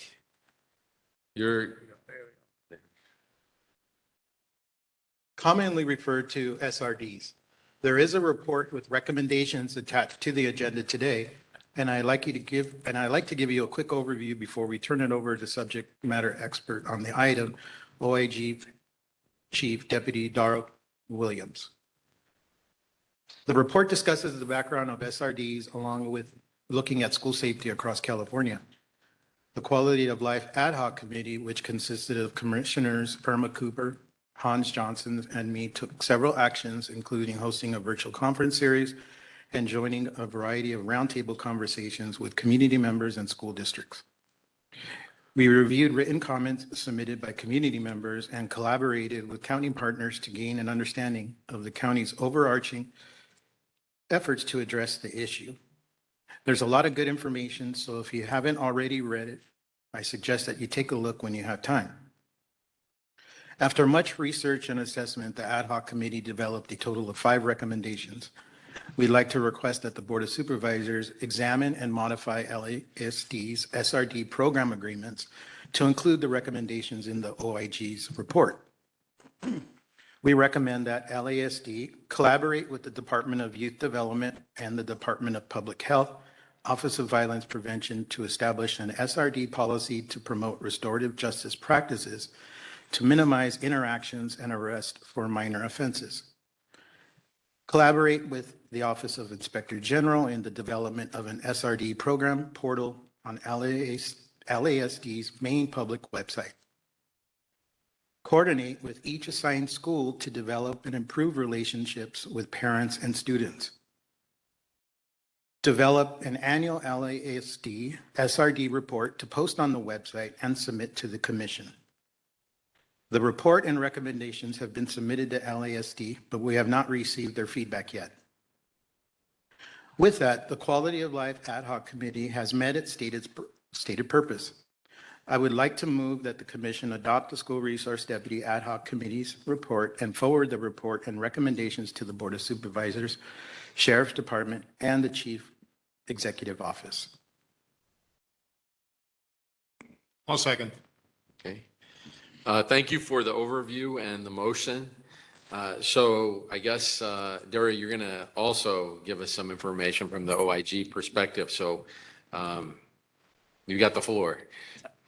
First of all, the report is an excellent report and covers what I'm going to call the 3 T's, the 3 areas that need to be covered, which are training for the school resource deputies, and then terms, which is the terms of the contracts between the Sheriff's Department and the schools that have school resource deputies as either on-site or intermittently on-site. And then transparency, which is letting the school, the parents, the students, and the community know who the school resource deputies are, what their responsibilities are, obviously partly through the terms of the contract, and to make sure that data is collected on a regular basis. So this report covers all of those things. Specifically, OIG's report will, in fact, be addressing the terms of the contract in our report, and then that will be something that when the contracts come up for renewal in June, we're hopeful that at least some of our recommendations will be contained in those contracts. So that's something that we anticipate having our report done in the next month, including specific contract recommendations. But in reviewing the COC's report, those generally, those three areas, in other words, the three Ts, are covered. I would also like to emphasize that the Board of Supervisors previously passed a motion and in fact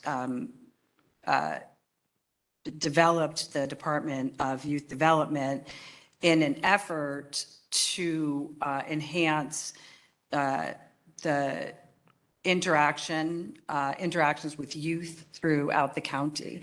And it's not just with Sheriff's Department, but it's with probation and it's with schools. It's a very comprehensive view of what the strategy should be long-term for dealing with mental health issues, the school to prison pipeline.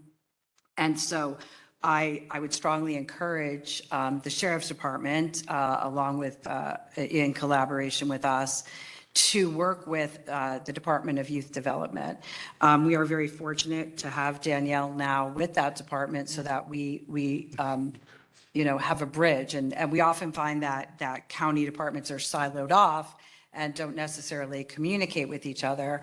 But we're very fortunate to know that Danielle will be there. And so we already have a means of communicating with that department. The long-term goals of that department are in fact to ensure that there are diversion programs in place for youth, that if there's an incident at a school, that there will be individuals other than school resource deputies who can interact with youth who may need guidance or help to, essentially better the outcomes rather than having people go through the probationary process or become incarcerated. So essentially, we applaud the report, we applaud the recommendations in the report, and you can expect that our report will be forthcoming. Thank you. So it's the time for commissioner comments on the report before we have public comment and then vote regarding adopting the report. We have someone from the Sheriff's Department who is here to answer questions as well. Is that you, Myron, or who? Okay. So I did have one question. Luis said that the report was provided to the department and you all didn't, the ad hoc didn't receive any feedback. Is there a reason? I mean, does that mean you agree with it or? Yeah, it'd be great in the mic so everyone listening to us on the web can hear you. Good afternoon or good morning, commissioners. To that point expressly, it's because I just saw the report a few days ago. And so as a department, the complete ad hoc report, we haven't had a chance to review it and for me then to disseminate it amongst the executives above me. So that's why you haven't heard of any response. However, I will say in working collaboratively with the Office of Inspector General and even this body, there wasn't much to disagree on. We had implemented a lot of the reforms due to past collaborative things that have happened. I think COVID kind of stalled some of those processes, but currently the manual that's being reviewed, which was delayed a bit because we had an executive change, not only at the top, but within our division. We're meeting with our command staff within the next few weeks to finalize the manual that had been basically reformed in collaboration with this body and the Office of Inspector General. So I don't think we'll have many disagreements. I can't speak to the contractual part, that would be above me, but I think we're paralleling in the views of this body. Thank you. Rob? Yeah, I don't know whether this is for Luis or Tara, but, and I have no particular quibble with the report and recommendations themselves, but I'm just wondering whether this function, school resource deputies, I mean, first of all, the responsibility for providing security in schools is a responsibility of the school district, not the Sheriff's Department. I mean, that's just sort of number one premise.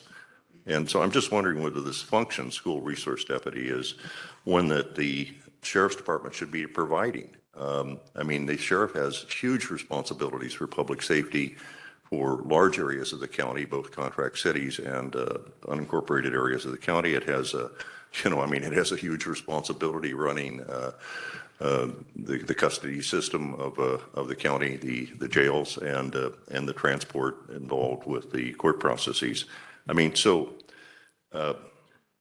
Did we look, I guess the question is, did we look at sort of the fundamental question, and that is, should the Sheriff's Department be providing this service under contract or otherwise? Luis, maybe start with you.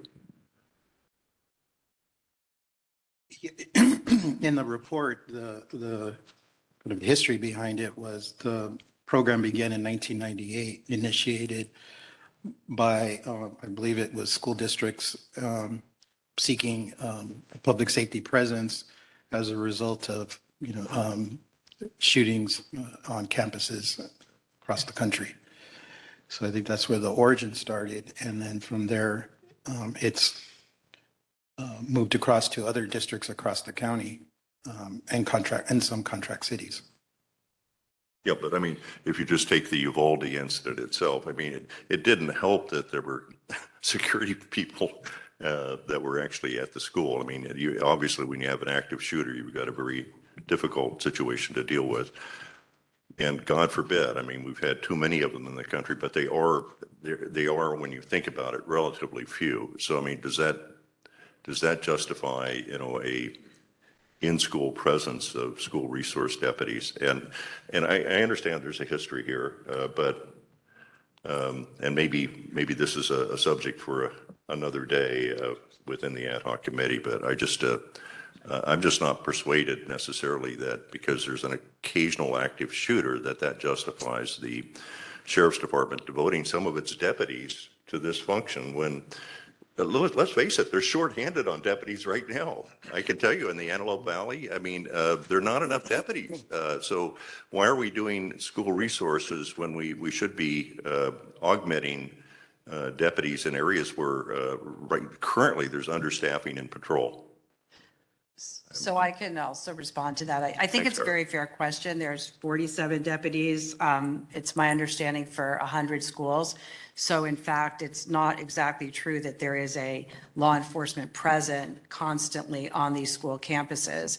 And, if a law enforcement presence serves any purpose on a school campus, it would probably be as a deterrent effect, because certainly in an emergency, someone calls 911 and law enforcement responds. So I think it's a fair question. And also, I do think that a lot of the interactions with students are, the training that would go to that would be the similar training to what Met deputies have. And so I think that, the possibility of increasing the Met team and maybe even having people on that team serve a dual function of maybe being first responders to school might be a way of sort of intersectionality to deal with a significant shortage in staff, but at the same time, give the school communities some sense of the fact that they are important and that their needs are being met. So I think it's a very fair question to examine what are the best use of the sheriff's resources in a time when, staffing is an issue, recruiting is an issue. So I would strongly suggest that the sheriff's department consider that. JP? Yeah, and I'd just like to support Commissioner Bonner's statements. I think it is definitely worthy of some investigation. I know some of the school districts and the communities that they serve are huge supporters of the program, others not so much. And I think given the status of the department right now and its difficulties in maintaining its ranks, that there are shortages of personnel, particularly in the Antelope Valley, that at least it needs to be discussed. Is this the best use of the resources of the Sheriff's Department at this particular juncture in time? And there's a whole lot of reasons why when these programs came into place. And I think a lot of those assumptions need to be re-examined, make sure they're still valid. But I really want to echo my support to what Commissioner Bonner has said. I think we really need to the department needs to take a good hard look at this. Like I say, some communities very much in support, others not so much. And I think that needs to be examined and move forward from there. Anyone else? Let's take public comment. Yes, thank you. Our first speaker is Raquel Durfler.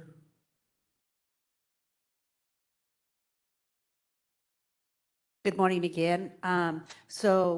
Speaking to having police on campus, you're exactly correct.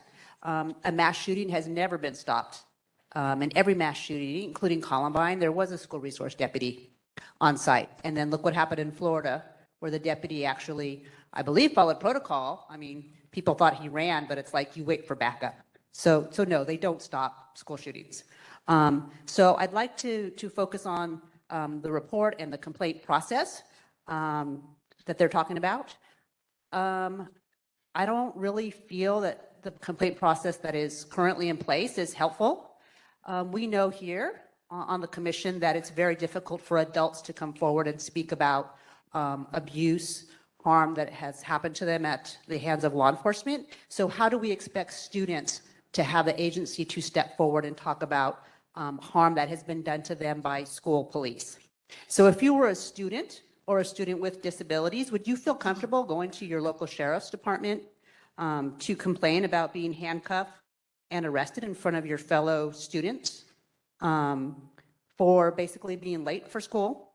And then that whole experience being more traumatizing because during a prior incident, the deputies used such force that they fractured your hips and ribs?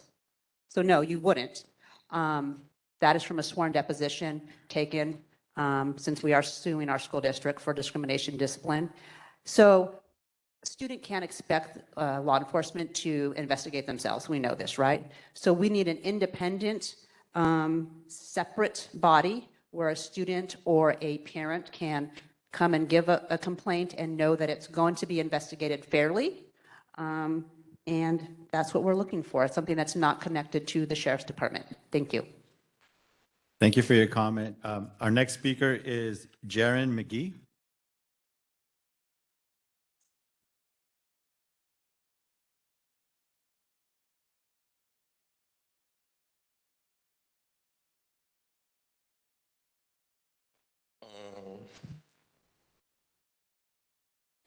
In regards to putting the sheriffs in schools, California has a problem with prostitution on top. I'd rather see sheriffs or law enforcement regulate the laws of the state that our governor refuses to regulate before we put a sheriff in a school, a deputy in school. Over-policing brings fear. When the relationship between the sheriff's department and the community they serve is a more loving, serving, and protecting relationship, then I may consider it. But until we take care of the business that is right here, that is criminal, I don't think it's the best idea at this present moment. Thank you. Thank you. Thank you for your comment. We have our next speaker is a virtual speaker. Her name is Tamara. Tamara, a message has been sent. If you can acknowledge and then begin your comment. Thank you. So I echo the comments of Miss Raquel from Cancel the Contract, Antelope Valley. They're doing amazing work. We need to cancel the contract with the sheriff completely. They should not be in any schools. They have not stopped any school shooting. They traumatize, especially Black and brown youth. They criminalize Black and brown youth. They have no business in schools. We need to invest that money in nurses and counselors and people that can actually, and teachers, like teachers get the right. And you got the sheriff department getting $3.4 billion. People are dying in custody by sheriff gangs like John Horton and Jelani Lovett. They're being killed by other folks in custody. And how can we trust these people to look over our kids? They can't even handle the jails. And you want to put them in the schools? That's unconscionable. Like all they do is create fear and violence. And it's just unacceptable that the sheriff will be in any school. Again, we need to reinvest in schools for nursing and counselors, teachers, resources for the schools and the children. How about programs for the youth, right? Um, the sheriff, you need to just cancel the contract. It's just unacceptable that they get 3.4 billion, yet they keep saying they're understaffed and they don't have enough resources. It's absolutely ridiculous. Cancel the contract now. Thank you. Thank you for your comment. Our next speaker is Racine. Racine, a request has been sent to you. If you can acknowledge it and begin your comment. Hi, yes, thank you. Racine Ector, co-chair, cancel the contract out of Antelope Valley. My concern is with the school resource deputies and the punishment that they come for violating policy and procedures within the school. Previously, the past 2 years, it was a deputy at Highland High School, and his target was to African-American Black women as parents dealing with their kids in school. Deputy David Aguilar out of the Lancaster station was a school resource deputy at that school. In a matter of 4 days, he put charges on African-American mothers there to get their school, video evidence showing him harassing them not only at their homes, putting their hands on them, and then turning around and putting charges on them, stating that they assaulted the deputy after he put their hands on them first. Even with filing a formal complaint against this deputy, he was only written up for discourtesy, being rude, not going by the policies and procedures, doing a proper investigation, and holding those accountable for the violations that they committed. How do you guys plan to move forward with holding the deputies that's in school that's violating people's civil rights and the students' civil rights as if they were in the station working the streets as well? Thank you for your comment. Our next speaker is Michael Rosoff. A request has been made. If you can acknowledge it and begin your comment. I happen to have seen a public safety officer that actually is doing well in the school that she is assigned to. It may be the area, but a lot of students, as they are raised, they are told when they see something wrong, go tell a teacher, go tell a police officer. They're there to help. No, she has not been involved in a school with active shooter, but she has been able to take care of issues with drugs, issues with gangs, and issues with bullying. I know that doesn't seem to be the norm, but if your children are raised to respect peace officers, I think they in turn will respect the students. Thank you. Thank you for your comment. And Chair Kennedy, that does conclude all the public comment on this item. Thank you. Let's take a vote. Yes.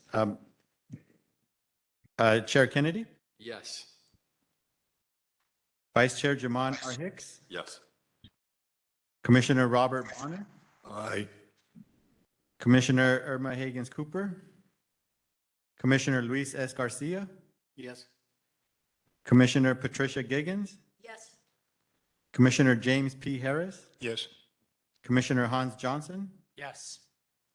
There's a unanimous vote, Chair Kennedy. The motion carries. Thank you. I appreciate the ad hoc committee's work on this important issue. We're going to take a 15-minute break.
Okay, and it looks like we are about at time for our break. So those of you who have been waiting online, thank you very much. For those of you who are here in the room, please make your way back to your seats now, and we will resume from the break shortly.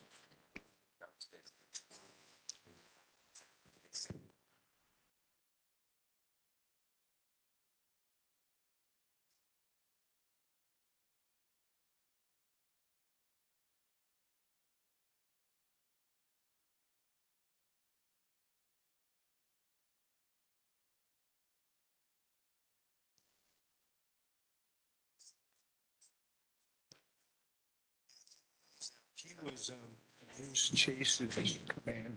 Bruce without a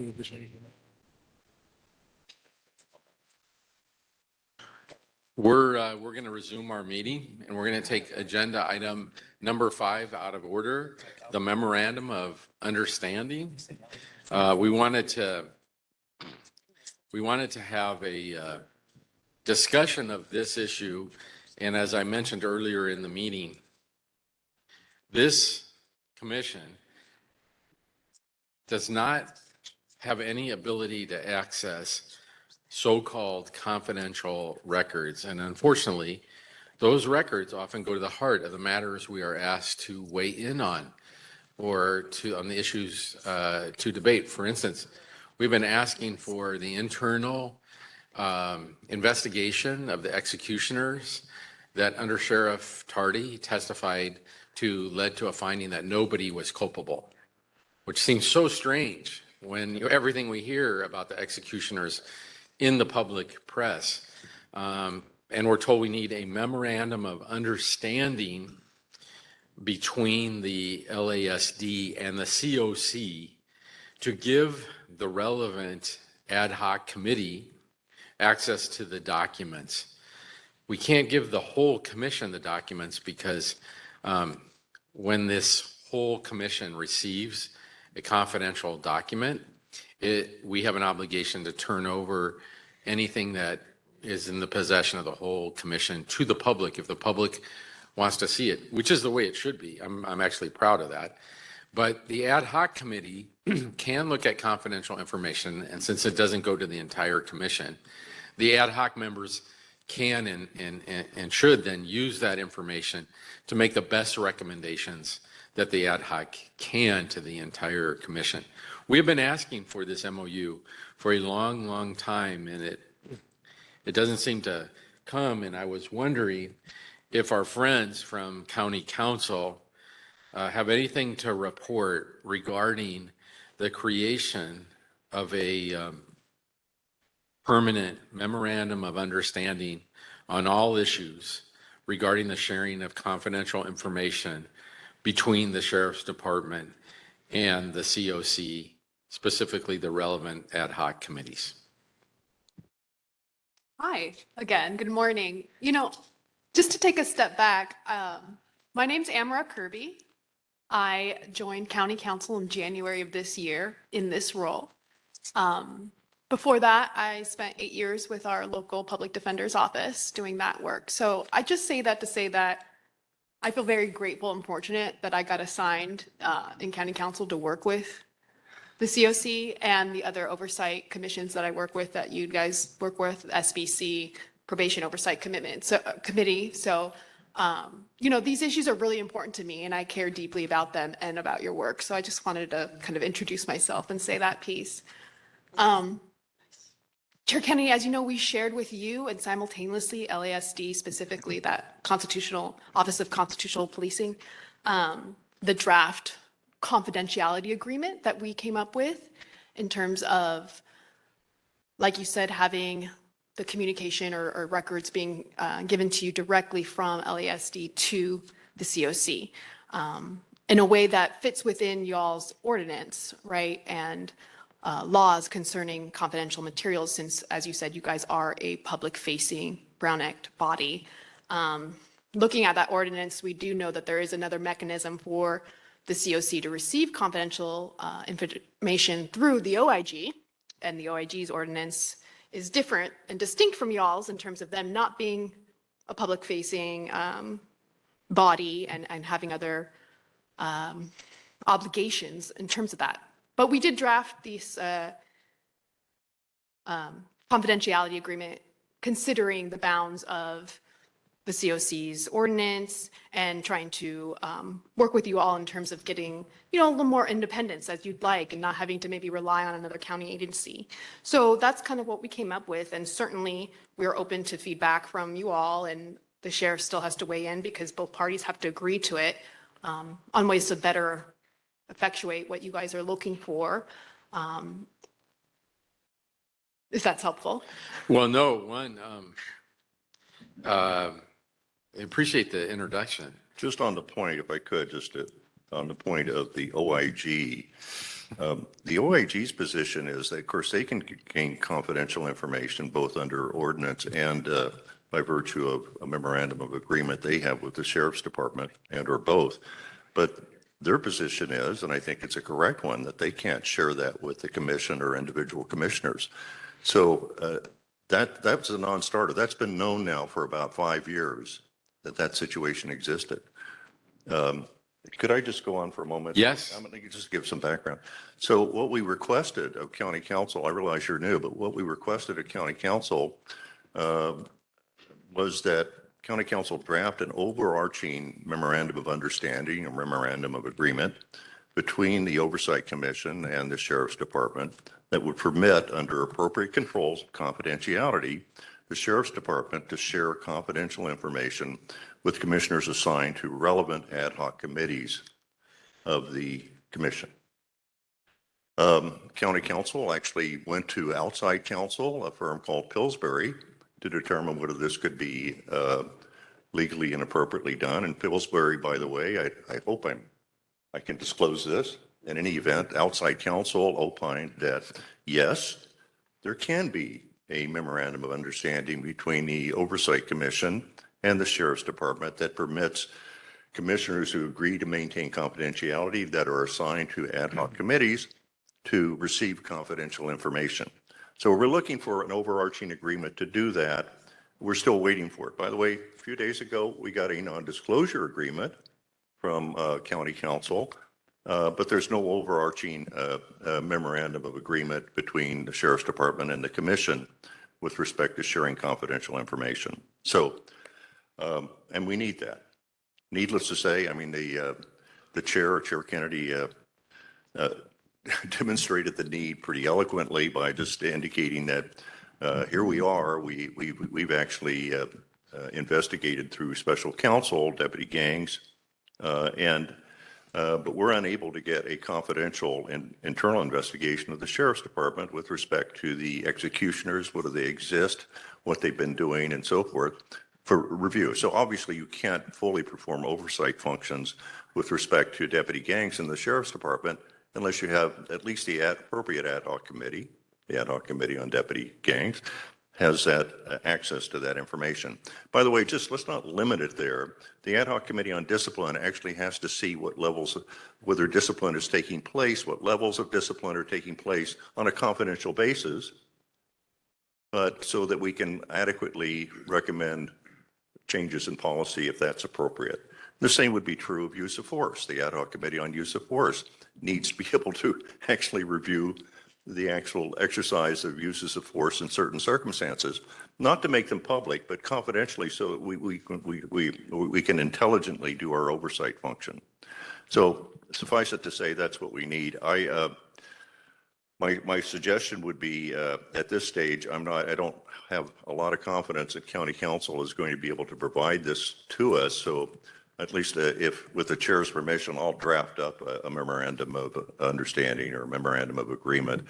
I'll certainly make it available to county council, but I actually want to make it available to the Sheriff's Department because the sheriff this very morning said he would be okay with sharing confidential information with commissioners on the COC under appropriate controls of confidentiality. So we know the Sheriff's Department at least have every reason to believe that they would adhere to this, and then we could start actually being in a position to more intelligently perform our oversight function. In fact, I will just say, I don't know how you can perform an oversight, an oversight function of the Sheriff's Department unless you have, under controlled circumstances, some commissioners have been able to review confidential information with respect to internal investigations and the like. So I guess we can discuss this further, but I'm actually, what I would propose is I prepare something, I will submit it to the chair, and then hopefully, and perhaps he'll want to share it with the appropriate ad hoc committee. I don't know. I'll leave that to the chair. But once we have something, then I think we should directly send it to the Sheriff's Department, probably to Ms. Eileen Decker, who's the head of the constitutional policing, as a liaison, and suggest that we get this signed and hopefully implemented so that we can start receiving, at least for commissioners assigned to ad hoc committees that are agreeable to maintain confidentiality, can start receiving confidential information from the Sheriff's Department. I'm happy to answer any questions anybody might have, but that's how I see the status of things. Well, Rob, we know what we want in terms of a memorandum. So I think you drafting it would be a great idea, because then we can show it to county council. But can I ask our friends from county council, we have been talking about this for so long. Is there a reason that, I mean, I appreciate the non-disclosure agreement for the ad hoc committee on deputy gangs, but is there a reason why it is so hard to get this like long-term MOA or MOU between the sheriff and the COC the way that the OIG has? Do you know that, Amber? Do you like to, is there a?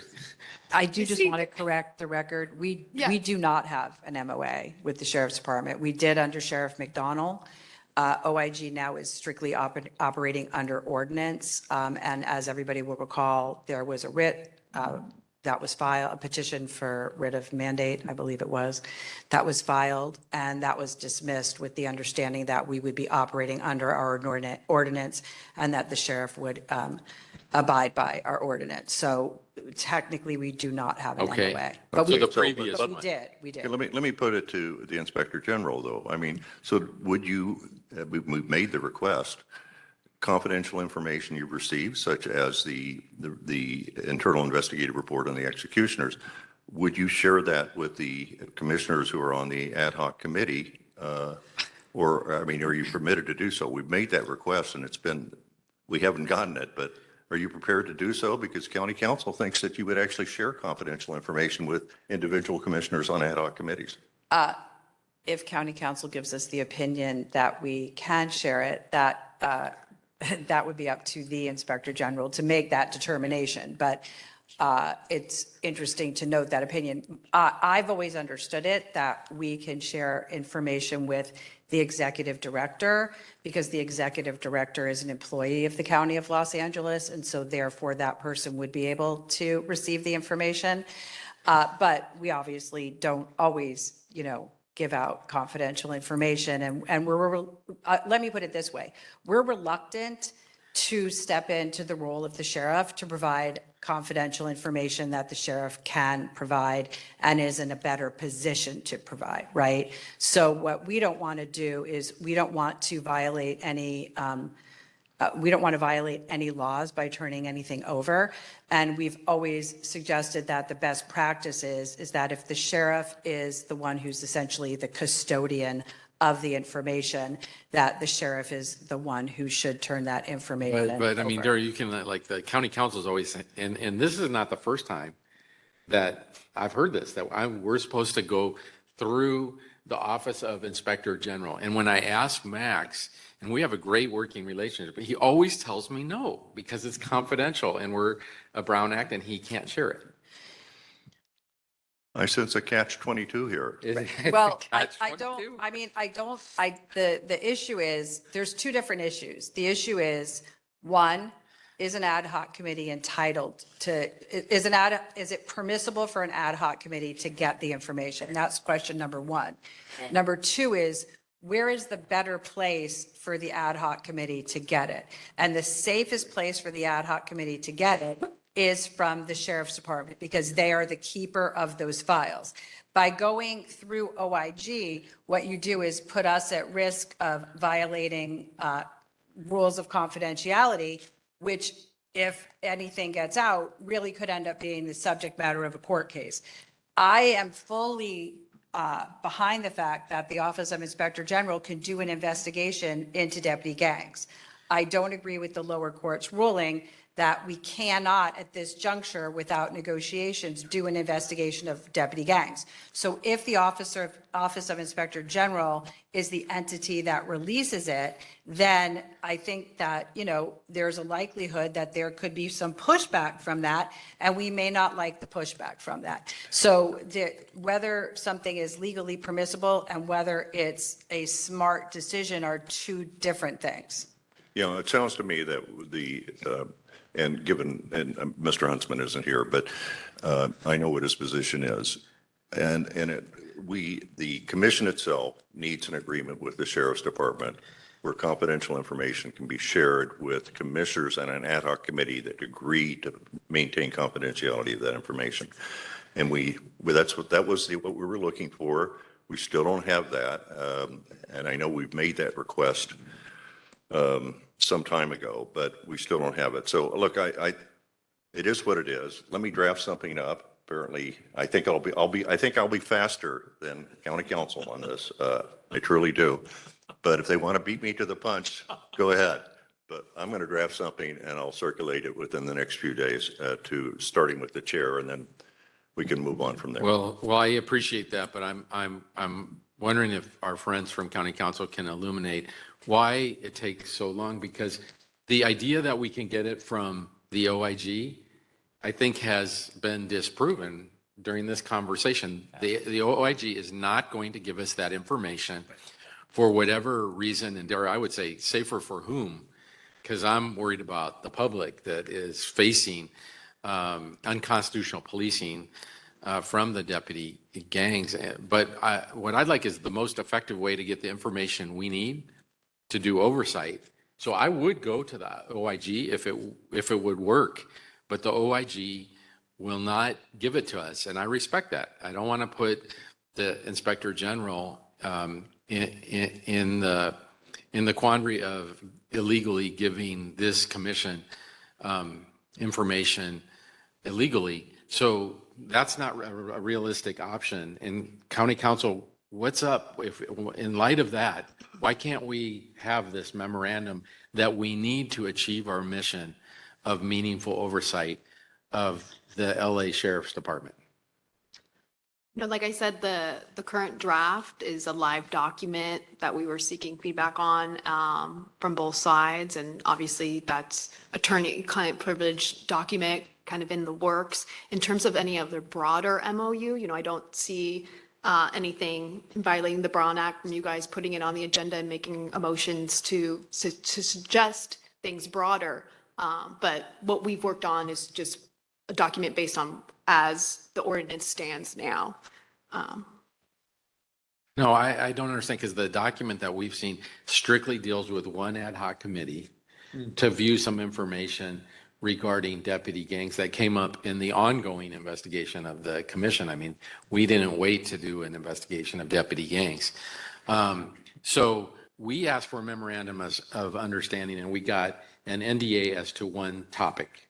Is that what you're telling us? Well, I'm not going to discuss the document, and we can kind of go back and forth, maybe offline, not in the public meeting, because, you know, again, it's attorney-client work product, but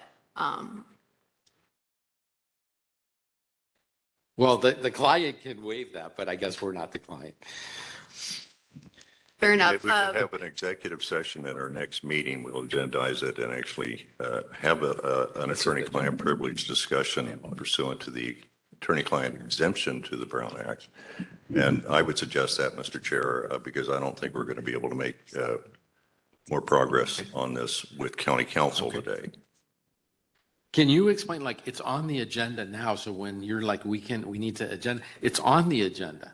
Oh, I meant the MOU, like if you guys wanted to, you know, for example, you know, make a motion to make a recommendation to the board to change your ordinance or something like that, that's to be broader. I mean, I'm just, again, guessing, but the details of that document and your input was something we should probably do in a different session, not in the public. Not a closed session, but something with the chair and staff and counsel. Is that because you believe it's attorney-client privilege to have a discussion of the limited document that you provided, or what? I just want to make the record clear here. Yes, yes. So why can't we just have at the next public hearing, a closed session under attorney-client privilege, so all the commissioners actually can hear what's going on here, not just not a few of us. Well, I know we all know that the COC's ordinance specifically says that we can't have closed session. It does not say that. It actually misstates the law, but it doesn't say that. It misstates the law. It misstates the Brown Act, which is, by the way, that ordinance was also prepared by county council, and it misstates the law.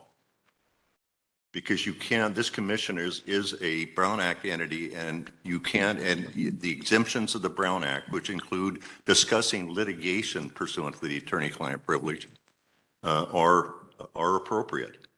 So this is a problem. I mean, we don't agree with county council on its legal positions. We don't know why it's taking positions that make it extremely difficult for the Oversight Commission to do its job, but you're certainly doing it at every turn. So there's nothing in the ordinance that says you can't have it. It simply recites that the Brown Act precludes it, which is not correct. It's a legally incorrect position that county council put in an ordinance. So it's not governing law. Well, why don't we continue this to the next meeting? Rob, you're going to give us an example of a memorandum, which I bet will be exactly what this body wants. And then we will present it to our friends at county council. And I'm happy to have any kind of meeting that you suggest beforehand. And maybe we can get some input from also our special counsel. I don't know. So, the current system doesn't work, because I totally respect what you're saying, that we should get the information from the Inspector General, but the Inspector General can or won't give us that information because they are afraid that they will be in a position, it sounds like that you're saying, that you all will be in a position of violating confidentiality laws. So you don't want to occupy that role. I mean, to my knowledge, I don't think we have a written opinion from county council that says what we heard here today, that OIG can do it. They say this all the time. And also, like, a written opinion from county council, I mean, you and Max are very adept lawyers. We are, but we're not lawyers for the county. Yeah. That is we are lawyers, but we are not lawyers for the county. And so that's the difference. And all entities are required to take the advice of county council. They are not required to follow the advice of county council. I would like to point out that OIG normally does follow the advice of county council. But I'm certainly happy to talk to Max about this. But I do think that, we have maintained for a long time that, for instance, with 1421 requests, which you're about to hear, is that, the county has certain information and the county is an entity. And knowing that the county has certain information, it's up to the county to comply with the laws and give it to the individuals who are entitled to it. And so if an ad hoc committee is entitled to get that information, and by entitled, I shouldn't say entitled, whether it's legally permissible, then I do agree with you that county council should find a way to facilitate commissioners getting information that is legally permissible for them to get with the appropriate safeguards. And just so everybody is aware, OIG itself in our policies and practices has that staff must sign a confidentiality agreement and that you're subject to termination for failure to abide by that confidentiality agreement. So I do think that putting safeguards in place like that are important, but I would say that we agree that their county council should facilitate this commission getting the information that they are legally permitted to get and do it in a way that ensures confidentiality. And I think a memorandum of understanding is a good way to do that. I mean, the reason that OIG had a memorandum of understanding with the sheriff's department wasn't because our ordinance didn't entitle us to information. It was because it was the way to facilitate that, the getting of that information. But my question is, how did you get the county council to write that memorandum of understanding for you all? Because that's what we've been trying to do for a long, long time. I think I can say that I'm happy to help you facilitate this process with county council, and I don't think that Max would object to me saying that I'm happy to facilitate that happening. Okay. But I will tell you this, county council is very methodical, which is probably a very nice way of saying slow. And that we ask them to do research for us, and it takes a lot of time. I think it took 1.5 years for them to file the writ, which is, why, Villanueva was out of office while our writ was still pending. And so I understand that there's reasons to be methodical, but sometimes the perfect is the enemy of the good. But I don't know that you will be any more successful than anyone else in the county has been with speeding up the process. Well, the problem is the deadline sometimes then make the decision for us. We lost the right to appeal to the California Supreme Court because we blew a statutory deadline while this methodical process went on. So I can't speak to that. I do think that sometimes county council makes decisions. I don't know that they always share them with who they say are their clients, but I mean, the county is ultimately their client. But that being said, I'm hopeful that they will listen to the motion made here today and that they will take appropriate action. I will say that we had to use the two-step process, and ultimately Sheriff Villanueva did come and testify before us, but we did did utilize the two-step process. I think there is an open question whether OIG even has to use that two-step process. But that being said, I do have faith that county council will follow through, because I do think that they have an interest in holding people who were served with a subpoena accountability. So anyway, anything that we could do to facilitate the process and speed up the process, we are happy to do that. Thank you. Any other people want to weigh in, or any other? I would just say that it's an interest of the entire commission that this be resolved as speedily as possible. And I do not want to see this commission end this calendar year with this issue still pending. So while this has played out, I want to make sure that the commission as a whole, that at least my voice is on record, wanting to get this resolved speedily, and full support of the chair and of Judge Bonner as a commissioner in effectuating a resolution to this problem as soon as possible. Thank you. Public comment? Yes, we have no in-person public comment, but let me check if there's anybody online that would like to make a comment. There is no one online either, Chair Kennedy. Okay, so we're going to put this over to the next meeting, if that's okay. And Rob, I really appreciate your offer to write a memorandum. And I will keep engaging with county council, including giving them what we come up with, and see whether we can break the stalemate. And Dara, I'm gonna take you up on your offer, because you've had success where I have failed utterly. Okay, OIG somehow got that memorandum, and we just can't get it. It's been, what, Rob, 6 years? Yep. Okay, so our next issue, since there's no public comment, we're going to go back to agenda item number 4, another just critical issue regarding disclosure of information, this being disclosure of non-confidential information. You can't even get non-confidential information under Senate Bill 1421. And I believe we have experts to address this. So thank you so much. Could you introduce yourself? Absolutely. 1 second here.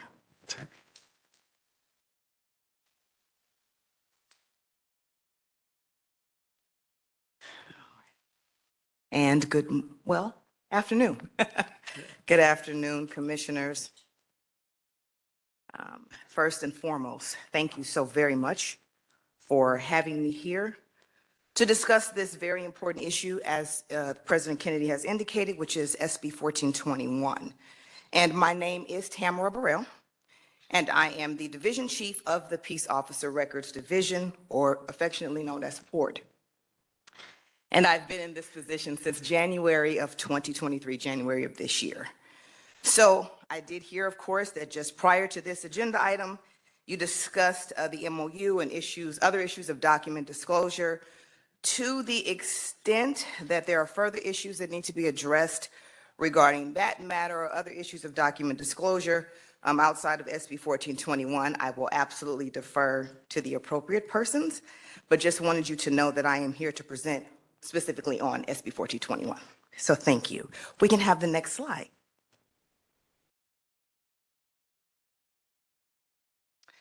So, as you may know, the County Council's office created PORD in January 2023 in response to the board's ordinance that now appears in LA County Code Section 2.170.020, which is on your screen, a portion of it. And the ordinance requires County Council to fulfill the obligations of the sheriff and the probation departments to publish certain records subject to Penal Code Section 832.7. Now, these include records and video relating to law enforcement shootings, uses of force causing great bodily injury, and other critical peace officer-related incidents. As indicated on your screen, the ordinance does not become operative until funds are appropriated to fully staff County Council to fulfill the department's obligations under the ordinance, and County Council obtains required access to the department's records.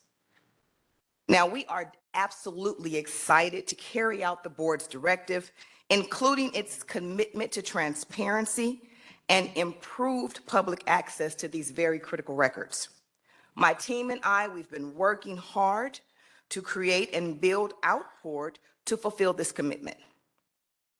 Due to confidentiality and attorney-client considerations, I will not be able to answer questions that implicate such, but I sincerely hope that my presentation today will offer some insight and actually answer any burning questions that you may have.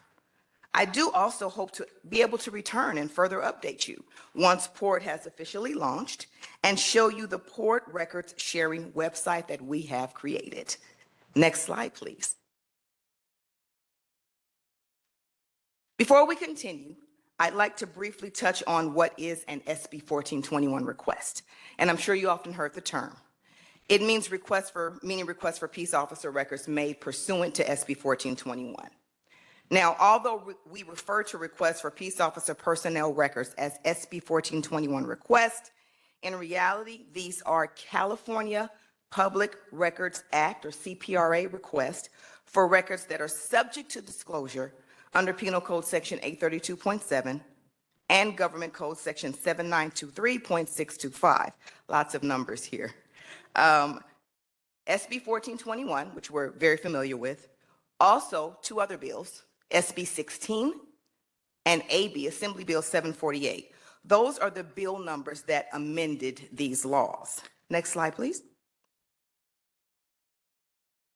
Now, the passage of these bills that I just mentioned made the following records with appropriate redactions releasable, and President Kennedy touched on this somewhat earlier.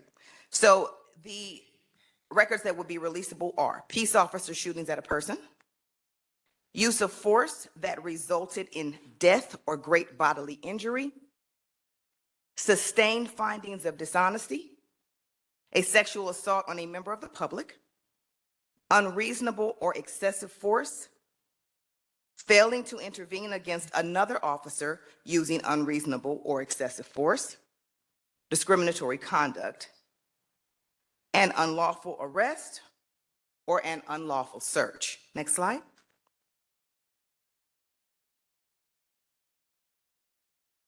Continued releasable records are audio and video recordings relating to a peace officer shooting at a person or a peace officer's use of force that resulted in death or great bodily injury. But since we are all quite familiar with SB 1421, I will continue to use this term throughout the presentation. But I just wanted to be sure we are all on the same page regarding what records I'm referring to when I do say SB 1421. We can have the next slide.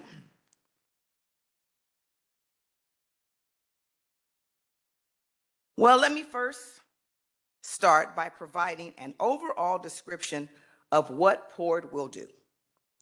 We will work with the Sheriff's Department to provide the public with timely, complete, and easy online access to all peace officer records that are disclosable through SB 1421. And we're going to do this in two basic ways. Next slide. First, as long as we have full access to the records, we will proactively publish on a publicly accessible, user-friendly website certain critical records and video for all disclosable incidents. Now, this includes for the Sheriff's Department and probation what the ordinance calls decisional records. These are summary records containing the key investigative findings for each incident. Records such as the investigative summary of the incident, officer-involved shooting and use of force forms, the coroner's report, and video footage from body-worn cameras. And all of this material will be published within 30 days of these records' creation.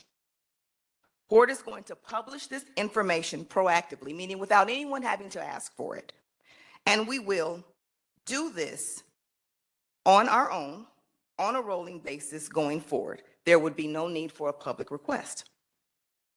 Our proactive postings will appear on a public website. That website is entitled GovQA. I'll explain about that more shortly. And we at PORD will host and control GovQA. The website is designed to be easy for the public to find and easy for the public to use. Next slide. Now, the second major component of PORD's work will be to handle incoming requests for SB 1421 information. Meaning, if the sheriff or the probation department receives a request for these records from anyone in the public, we will handle that request and provide the information to the requester. Now, as with our proactive posting work that we just discussed, PORD will publish all of these responses within 30 days of production on its searchable, public-facing website so that anyone is able to see them. Next slide. Now, these are the ways that we will effectuate transparency. Again, by providing a user-friendly, searchable website, by making all prior LASD productions available, and by proactively posting all ongoing responsive incidents. Next slide. Now, a little bit about our PORD team. So, PORD includes myself and 2 additional attorneys, as well as 2 supervising paralegals and 5 senior paralegals. The board recently approved, recently as in October 2nd, and we currently are working to hire 25 more paralegals, and ideally even more later on, as part of ensuring that we are fully staffed to keep up with our duties and our obligations. Now, as I will explain in more detail, we also will work closely with County Council's Technology and Business Solutions team. You'll hear me refer to them as TBS, as well as staff from the Sheriff's Department and probation. Next slide. Now, our work has, of course, involved the very basics required to just set up an entirely new division. This includes, among other things, working extensively with CEO to establish a budget and staffing. Now, after much research and analysis, and based on the volume of requests and significant labor involved in responding to these requests, our office requested a budget to fund 1 assistant county counsel, 2 senior deputy county counsel attorneys, 2 supervising paralegals, 5 senior paralegals, 50 paralegals, and 4 support staff, which included 1 senior secretary 5, 1 supervising LOSA, 1 LOSA 2, and LOSA means legal office support assistant, and 1 intermediate clerk. Now, despite our request for the 50 paralegals, as I indicated, we were only recently approved for 25 due to budgetary constraints, and we are hoping that will suffice. The clerk was also not approved, and instead of a supervising LOSA, we received approval for a senior LOSA. The remaining quests mentioned were approved. Our office also requested additional administrative and technology staff to ensure efficient operations and manage the procurement and functioning of the GovQA software. Now, although the technology staff members were approved, unfortunately, none of the requests for the additional 8 admin staff personnel were approved.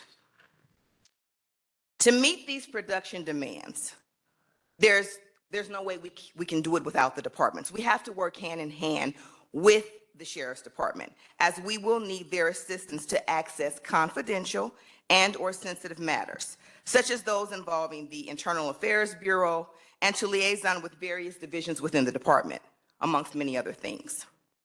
So to that end, we recommended additional staff for the sheriff, including 8 sergeants, to ensure that for the proactive posting, there is staff tracking and accessing of SB 1421 records within 30 days of their creation. And the sergeants would be each stationed at Homicide, Internal Affairs, the PRA unit, Custody, Patrol, Countywide Services, Advocacy Unit, and the Bureau of Labor Relations and Compliance. We also recommended 5 operations assistant 2 positions to assist with the editing of audio and video. The Sheriff's Department may have additional information on this issue, but to my knowledge, these positions have yet to be filled. Now, the proposal was prepared considering the large volume of SB 1421 requests the division would likely receive and the work required to respond. Now, I just want to give you a little insight to help you understand the heavy lifting involved.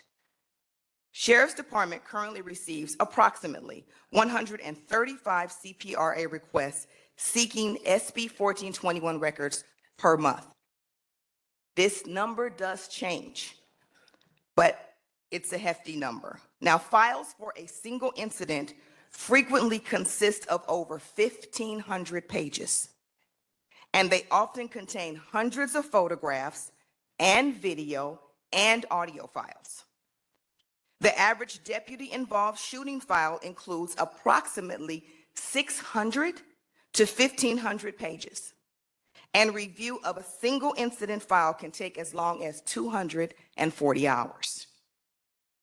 It generally takes 96 hours for the Sheriff's PRA unit staff to review and apply redactions to a single file, and an additional 96 hours to conduct a second-level review of those redactions.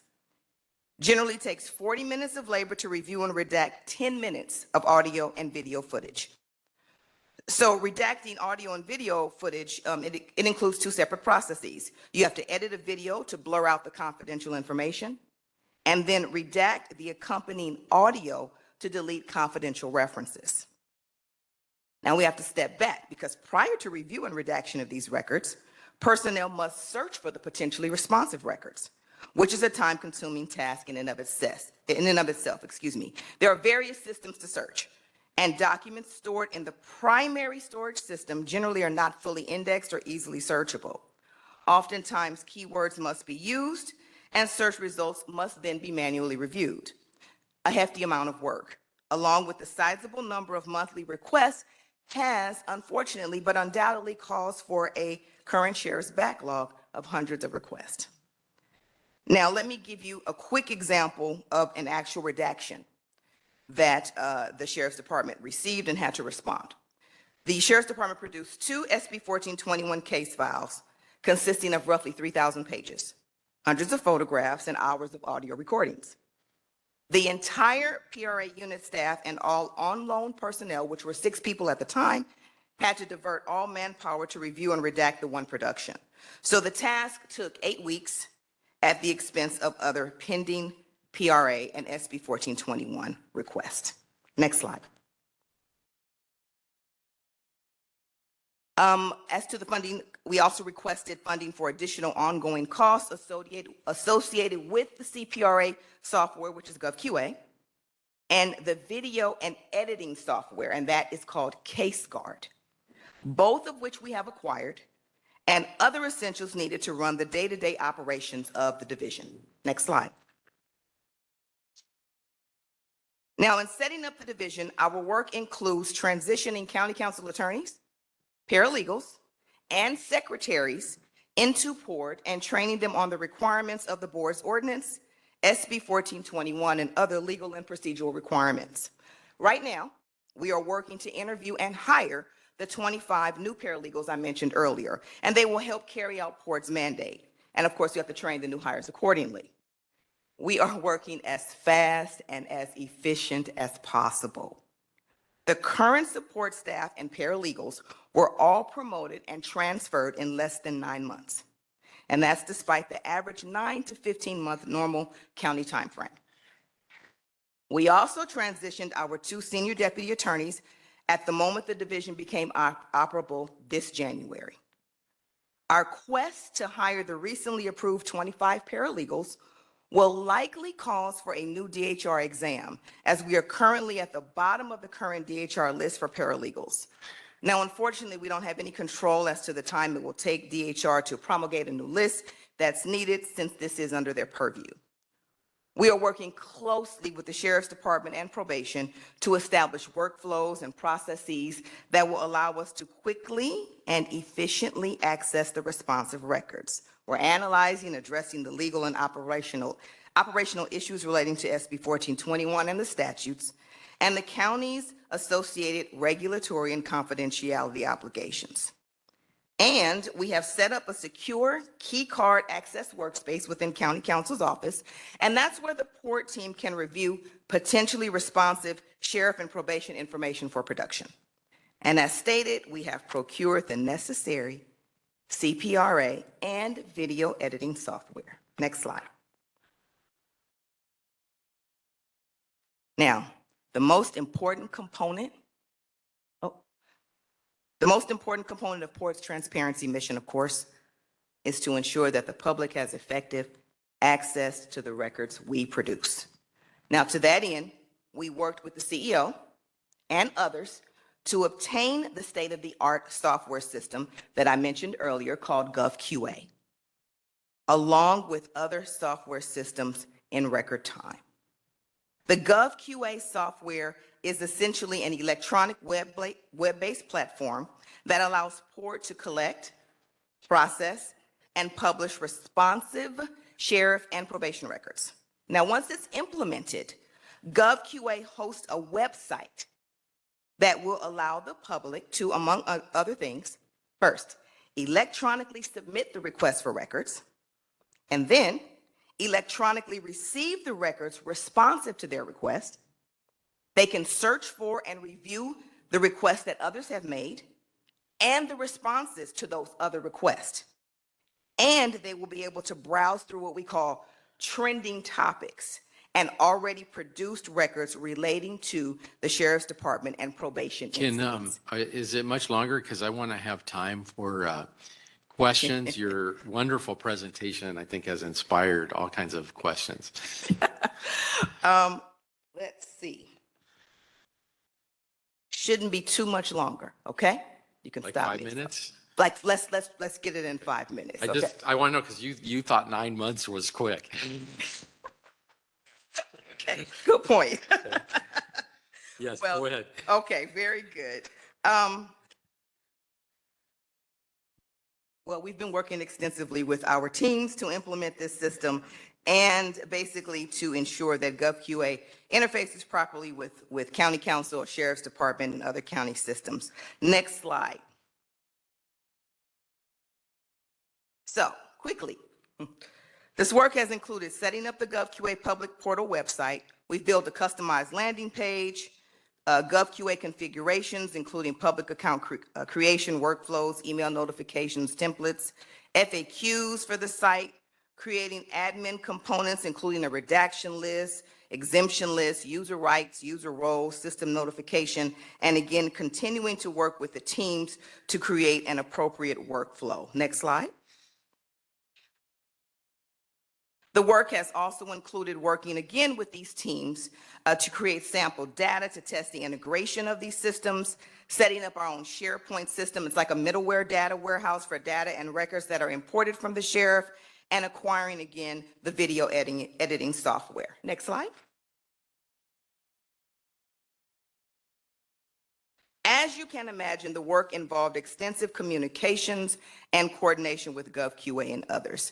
We've had many things, as you can see on the screen, numerous meetings with CEO regarding budget, over 60 internal meetings with our internal teams, meetings with GovQA representatives, countless meetings with the Sheriff's Department. That includes the PRA unit, Internal Affairs Bureau, and body-worn camera, meetings with probation, and also meeting with the DA's Discovery Compliance Unit regarding productions involving the Justice System Integrity Division, JSIT. And we confirmed with the DA that JSIT will cease its practice of directing the Sheriff's Department to withhold records until they issue a letter of opinion. So hopefully this will dramatically reduce delays in the production of documents. And I'm coming towards the end at this point, if we could have the next slide. Now, while all of this has been and continues to be a lot of work, we are hopeful that the finish line is within sight. In addition to what I've described, we currently are focusing on finalizing an MOU with the Sheriff's Department to memorialize security requirements and system access protocols. At this time, we don't have access to the systems, but we are working with the department through issues of confidentiality and compliance with any applicable laws so that appropriate access for our purpose can be had. And we are absolutely optimistic that we will meet our target. We're also finalizing another MOU with the Sheriff's Department regarding the system cutover and the formal takeover of the Sheriff's Department processes. And our target is the first quarter of 2024 for the PORD launch. We have reached the end. Next slide. I think hopefully I made my 5 minutes. Yeah. And all right. So to conclude, we at PORD are very excited to be at the forefront of the county's efforts to improve transparency and increase public access to this very important information. We've started an entirely new division and one that has required extensive software, technology, network integration work. It's been challenging, but I will say it's been quite rewarding. We're making good progress. And as I said earlier, we think the real launch is in sight. We are hopeful that the public will find the services that we intend to offer to be a dramatic improvement. Again, thank you so much for having me here today. I truly hope I have been able to answer a lot of your questions throughout this presentation. If you have any additional questions, and it appears, according to President Kennedy, that we do, and they are something that I can absolutely answer, I will do my best. But outside of that, if you can give them to Danielle, then we can review them. Because again, as I said earlier, my hope is that I can return maybe at a later date once we have actually launched the website and GovQA is available to the public, because like you, we want to provide transparency, and we really look forward to what the future holds. So thank you. Thank you. Are there any questions from commissioners? Jamon? Thank you for the presentation. Yes. I was a little confused with the 30-day requirement. Does that mean, I think you said once the documents are available, then they're to be released within 30 days to the public? They are going to be, yes, they will be released to the public. So there is, of course, a process for everything. So within the ordinance, it indicates that once the documents are created, and it's defined in the ordinance, once those documents have been created, then at that point, we are allowed to then place them on the website, and then the public will be able to access those documents. So what about like body cam footage? Since that's not considered a document per se, does that mean that automatically within 30 days, any body cam footage will be released to the public? Within the, what we're referencing specifically is the decisional records. If you're talking about those, which are a specific list of documents, then they would. With, as far as the audio or video footage is concerned that comes from the body worn camera, if it's considered created according to the ordinance, then yes, but it's not necessarily listed as part of the, if it's not part of the decisional records. Let's say, for example, someone makes a request and it includes the audio and video footage. Then at that point, once the request has been made and we respond to that request, within 30 days, we're going to make sure that that actually is posted on the website. So you make a request, we send the response to you, and then that then that reactive, that's reactive, we're reacting to your response, to your request. Then at that point, we're going to post that within 30 days. So there's not an automatic 30-day requirement that 30 days from the incident, assuming there was body cam, that it would be released? No. Your presentation gives me hope because I have never heard a plan from the sheriff's department to actually comply with the Public Records Act request. And I, as in my real life, I'm a law professor and I make Public Records Act requests to the department. And honestly, I've never had one actually, they've never actually given me documents in response to any Public Records Act request I've ever made. Okay. They've delayed. They've given me like letters that have inherently conflicting answers in them that can't be understood. They've ignored it, but I've never actually gotten documents. So I just want to say that the PORD is really important. I'm distressed that it appears there's no effective date for the ordinance establishing the PORD. Can you tell us when we can expect you to take over the function? Because I have some hope that maybe the public will get some responses to non-confidential documents. And the categories, there's a lot of them now. So when will you be up and running? I don't have an exact date for you, but our target is first quarter of 2024. Again, as the ordinance states, we are not to be up and running until we're fully staffed. And of course, we'd have to be fully staffed in order to be able to ensure that we meet the need. Right now, we are looking to hire the 25 paralegals that we need to add. And once that happens, then we can proceed, which is why our target is the first quarter of 2024. And how long do you anticipate it's going to take to hire those 25 paralegals? You said before it's something like you got the first 25 in 9 months, and that was miraculous. Well, actually, it's not. We don't have the first 25. Okay, so we aren't even at the first 25 yet. We only have 125 set. Gotcha. Yeah. So that tranche has been authorized, but Yes. not hired. Correct. And you're saying that this won't be fully operational until everybody is on board. Correct. Right? So we're looking quite a ways out, and to have it ready by the end of the first quarter, which would be, let's just say April 1st of 2024, is that even possible, given how long it takes the county of Los Angeles to hire people? Well, again, we are optimistic, and we did. Well, I'm optimistic too, but I'm not a Pollyanna. Understood. It sounds like we are a long ways away from this becoming reality. Long ways. I won't say necessarily long ways. Again, we did bring on the first portion of the division within a very quick time frame, based on what we know and how things, unfortunately have to go, simply just based on how large, of course, the county is. But the plan is definitely, and the goal, and we are working hard, and we have already, started our processes to try to get our 25 paralegals. So that is our goal. We're going to work hard. Gotcha. Okay. Thank you. Hans? Have you replied to any responses yet to date that have come in or that were backlogged? No, at this point in time, the Sheriff's Department continues that, and that's simply because the ordinance indicates that we are not to proceed until we're fully staffed, but we need the staffing, of course. Now, let me add this, though. We as County Council do provide assistance to the sheriff's department when they need in connection with review of documents or whatever that may be. But as far as us taking over the role and responding, that has not started yet. So you are a division of the county council? Yes. And we you will are. stay a division of the county council? Yes, we will. So I can't believe I'm asking this question of a member of the county council. What can I do? What can this group do to support you to get the funding and staffing that you need to take over the function? Because there literally is no compliance with 1421 going on as we sit here today. So we really need the board to succeed where the department has not been able to get it together to do it for whatever reason. We really need you to succeed. I personally think, you talked about the most important component.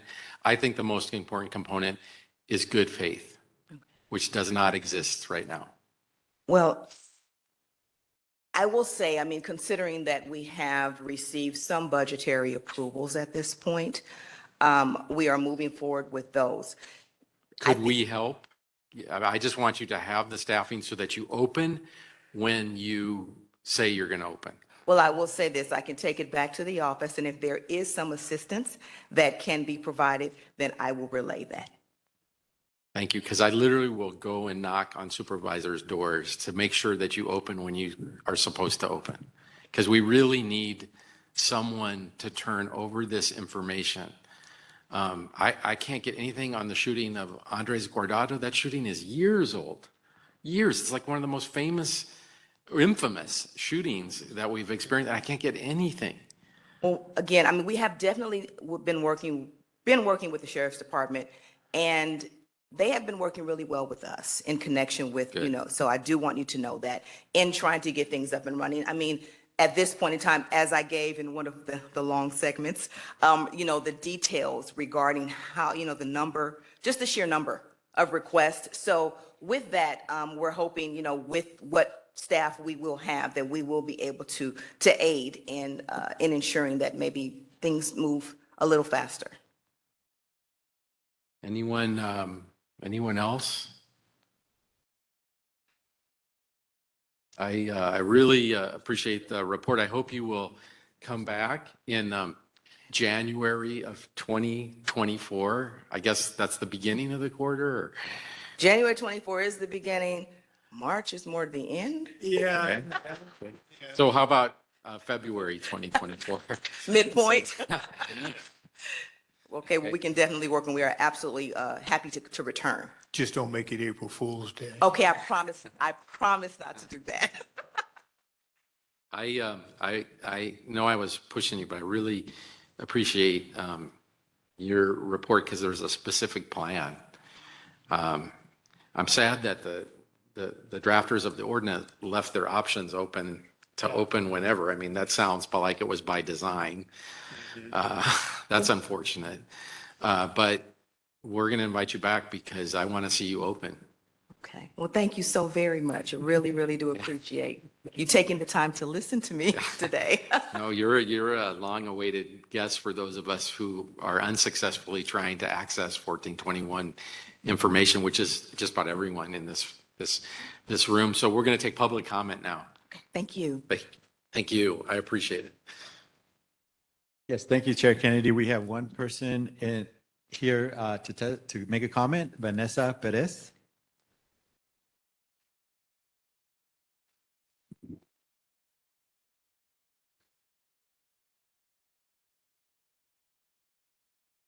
Hi, I'm the mom of Joseph Andrew Perez, who was severely beat by LASD. I want to say that recently, October 4th, his SB 1421 was released on the website after 3 years. And I want to say they're not the same that the criminal attorney gave me, nor are they the same the public defender's office gave me a couple weeks ago. So I want to ask, how transparent are these SB 1421s? And how transparent is the department and the officials or individuals that hand out the SB 1421s? We know that deputies severely beat Joseph to where he needed resuscitation. Yet my son wasn't qualified to be admitted in the hospital or identified as a category 3 with severe head injuries. We know that the words from the deputies contradict the medical report. So once again, I ask, how transparent is the department when it comes to these SB 1421 records? And then for the lady that just spoke, she said a lot of hours are getting paid to the paralegals or to her people to get the videos, to watch and edit the videos. There's a lot of hours to be getting paid to edit and redact videos of our loved ones being injured and harmed and murdered. Okay, I thank you. understand. Anyone else? Yes, Chair Kennedy. We have one person here who has requested an ADA accommodation of an additional 30 seconds. Claudia Motley.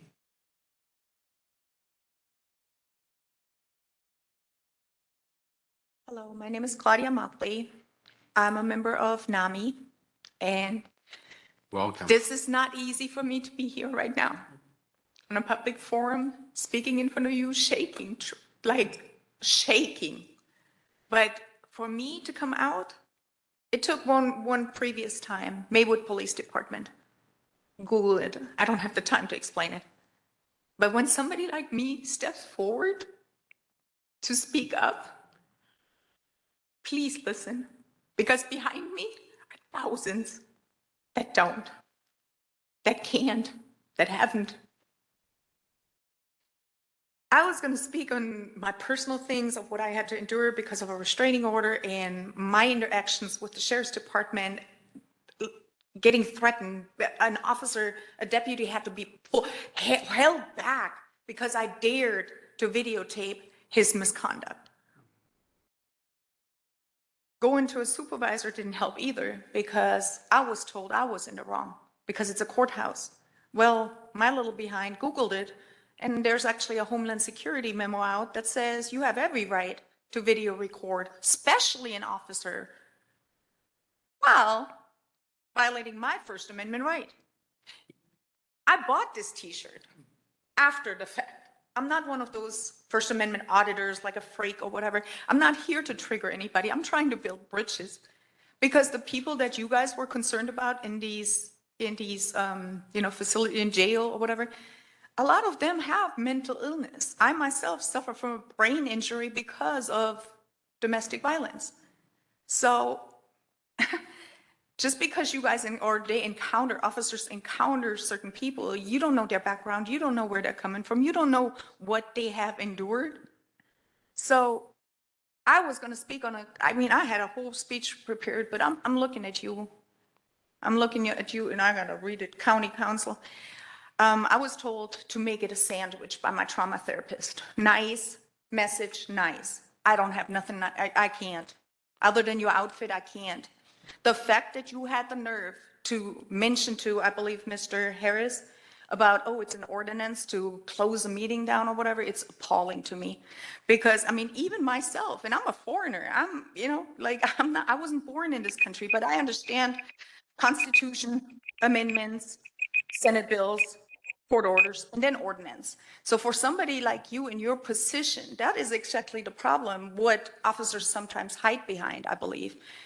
It's the mere fact that they have somebody like you to defend them instead of being like, hey, you know what, knock it off. You're going to lose your immunity. That's my opinion. Thank you, Ms. Motley. Thank you so much. Thank you. Thank you for letting me speak. We have comments online. The first person is Cerise Castle. A request has been sent to you. If you can acknowledge it and begin your comment. Hi, can you hear me? Yes. Yes, go ahead. Hi, thanks so much. Cerise Castle here. I am a reporter that covers the Sheriff's Department, most specifically deputy gangs in the Sheriff's Department. And I really felt moved to speak on this item because I have quite a bit of experience filing CPRA requests to the Sheriff's Department regarding a lot of these SB 1421 and other personnel records. I believe the number mentioned was 135 requests a month. I probably am about 100 of those myself. I say all of that to say that I'm really concerned with county council taking this over, there's been a lot of optimism expressed about county council stepping in here. I will say that the sheriff's department, this is one thing I will give them an immense amount of credit for.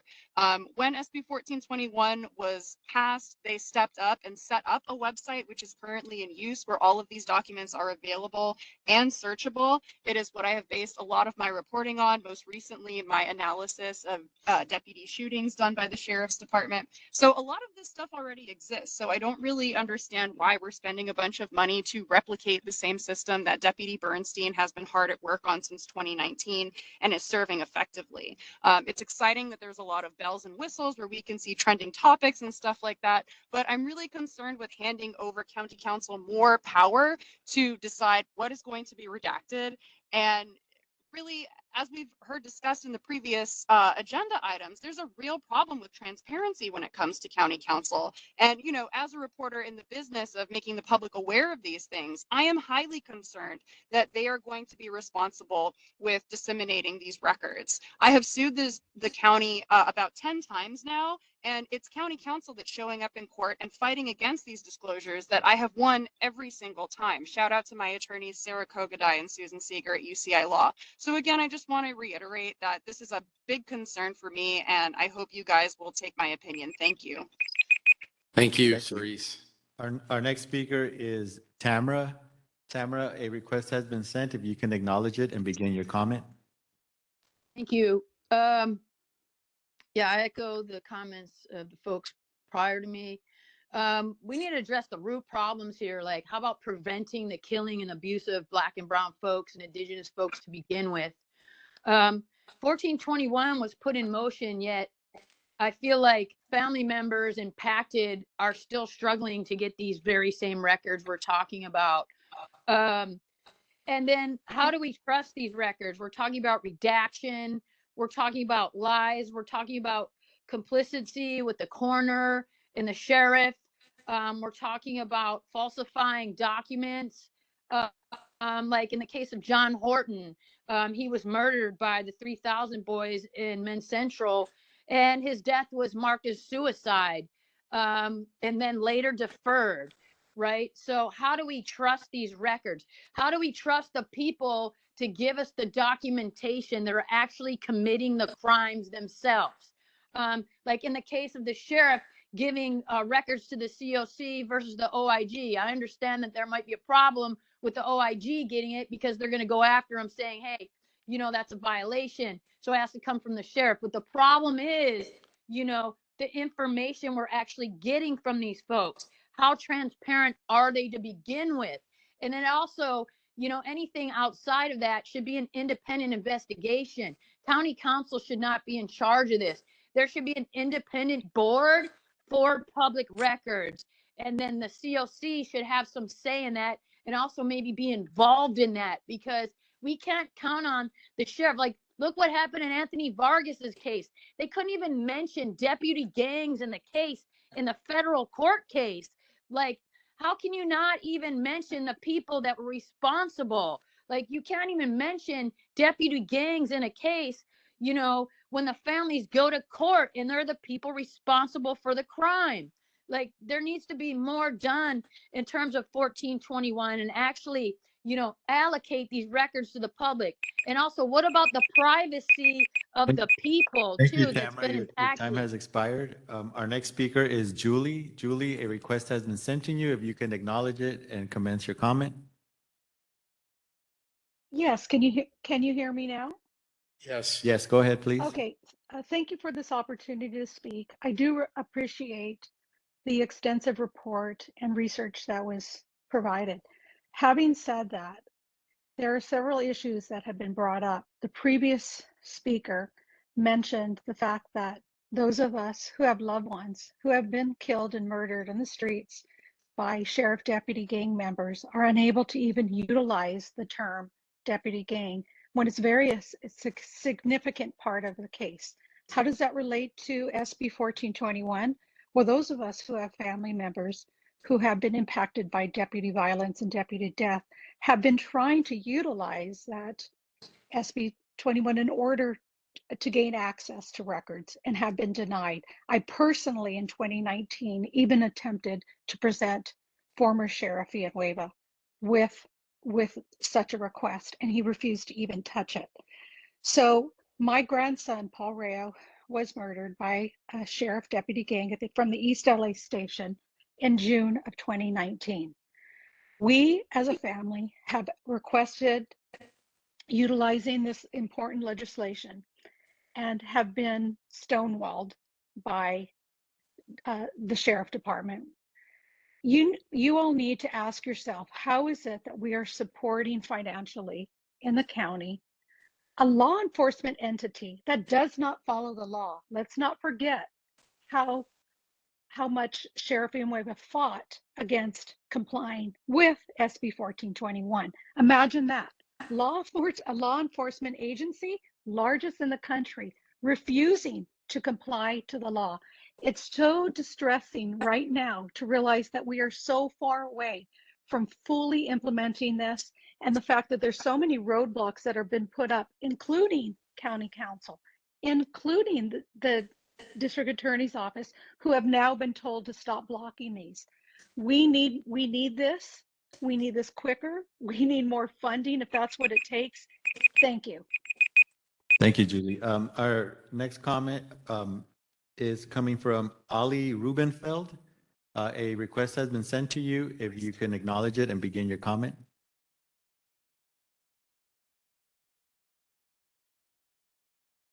Ali? Ali, please acknowledge. Hi, can you hear me? Yes, please. Yes. Go ahead. Great, thank you.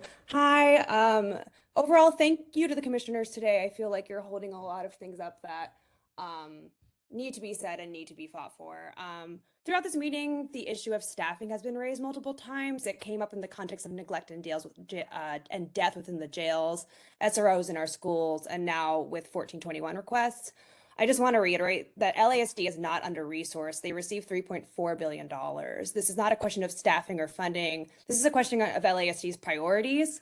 LASD does not prioritize the lives of incarcerated people or the conditions of their jails, and they do not prioritize transparency. They don't prioritize the elimination of deputy gangs within their department. And while I hesitantly hope that this being moved to county council will open meaningful doors to transparency, no more money should be given to LASD to fulfill these basic transparency needs. We can't be fooled into thinking that this department needs more resources in order to meet requirements that they need to meet by county, state, and constitutional law. Also, I have some questions about, Ms. Burnell started her presentation by saying that county council has to have full access to these records before they'll put them on a website. And I have some questions about what that means. And I think we need clarification on what full access means so that it cannot be used to delay or obstruct PRA requests. Thank you.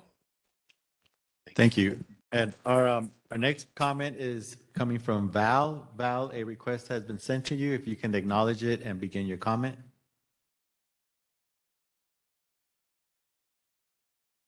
Val?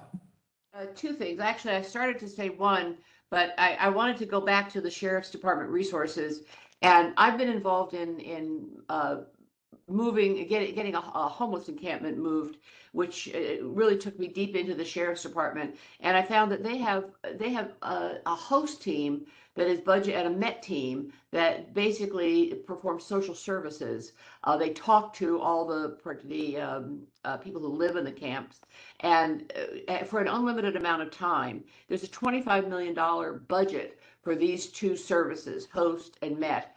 And listening to what people have commented about how the resources of the Sheriff's Department are used, I would definitely consider this to be something that should be looked into. It's way more costly and way more utilized than is necessary from my point of view as somebody who worked on getting an encampment moved. So that's my first point. My second point is, involving getting this encampment moved. There's only one way you can get an encampment moved, and it's by having a full encampment cleanup with removal. And the fact is, you have to wait for a year to get that done because there's such a long line. This is not the Sheriff's Department problem. This is where they need support and help.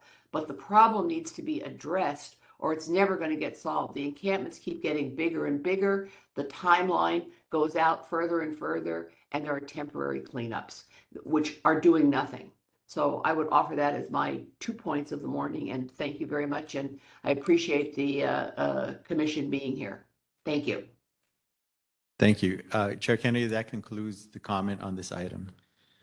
Okay, the last item, I think, is general public comments. So are there any additional people who want to speak? Yes, we have one in-person comment.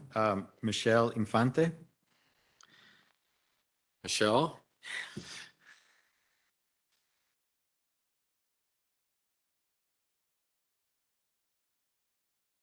Good morning, Commissioners. My name is Michelle Infante. I'm with Dignity and Power Now.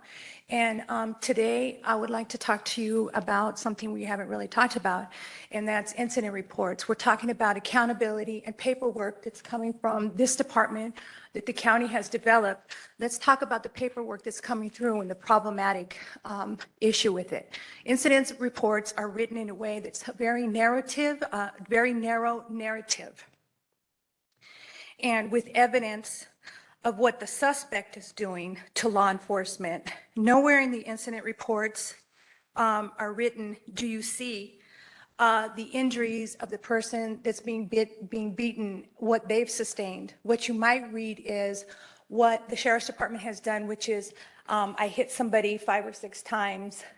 And when you multiply that by 7 deputies, and you see the damage here, that the department has done on Joseph Perez. So somebody's being beaten to death. They've got blood everywhere. Their eye socket is broken, cuts everywhere. And what you read about is what has been sustained with the sheriffs, not with what they're doing to the suspect or what's been done. And then think about it. What happens afterwards is that they're called into court and it's total recall. Why isn't it written in paper what you're doing? Because the accountability is not there. It's a problem. We have incident report after incident report. I've been doing this for nearly 10 years now, and it's been my job to look at incident reports and autopsy reports. And I have found patterns. I found patterns with the coroner. I came up here, worked alongside with Helen Jones, the very case that Tamara was talking about. And we're talking about an incident report that's written with lies and then put out in public, and then all these people are getting paid to pull paperwork that's not even the truth. I would submit to you, allow me to bring a PowerPoint forward and break down an incident report and show you the problematic aspects of it and what it causes later on for people to believe when you go to court, a jury of your peers. There's a lot of information that's missing here, and no one's talking about that. And it's a very important paper that's going to go to court that talks about the suspect and the officer or the LASD deputy who has made these injuries to Thank you, somebody. Michelle. Your time has Please think expired. about allowing me to do a PowerPoint and bring this forward to you. I would love to show you and let you know what my demands are and show you how this can be taken care of. It's policy, not law, and it can be changed. Thank you. Chair Kennedy, that concludes public comment on this item. Okay, thank you, Michelle. We have the department speak all the time, and we've had county council speak. So I'm happy to have Dignity and Power give a presentation. So let's talk about when you want to do that. That's going to conclude our meeting. I want to remind everyone that we're having a conference on community policing at Cal State Los Angeles. That's next Friday, October 27th at 9 a.m. it starts? 9 a.m. And we are having our next regularly scheduled meeting November 9th here at St. Anne's Conference Center. So please follow us on social media, and you can visit our website at coc.lacounty.gov for updates. Otherwise, this meeting is adjourned. Thank you so much.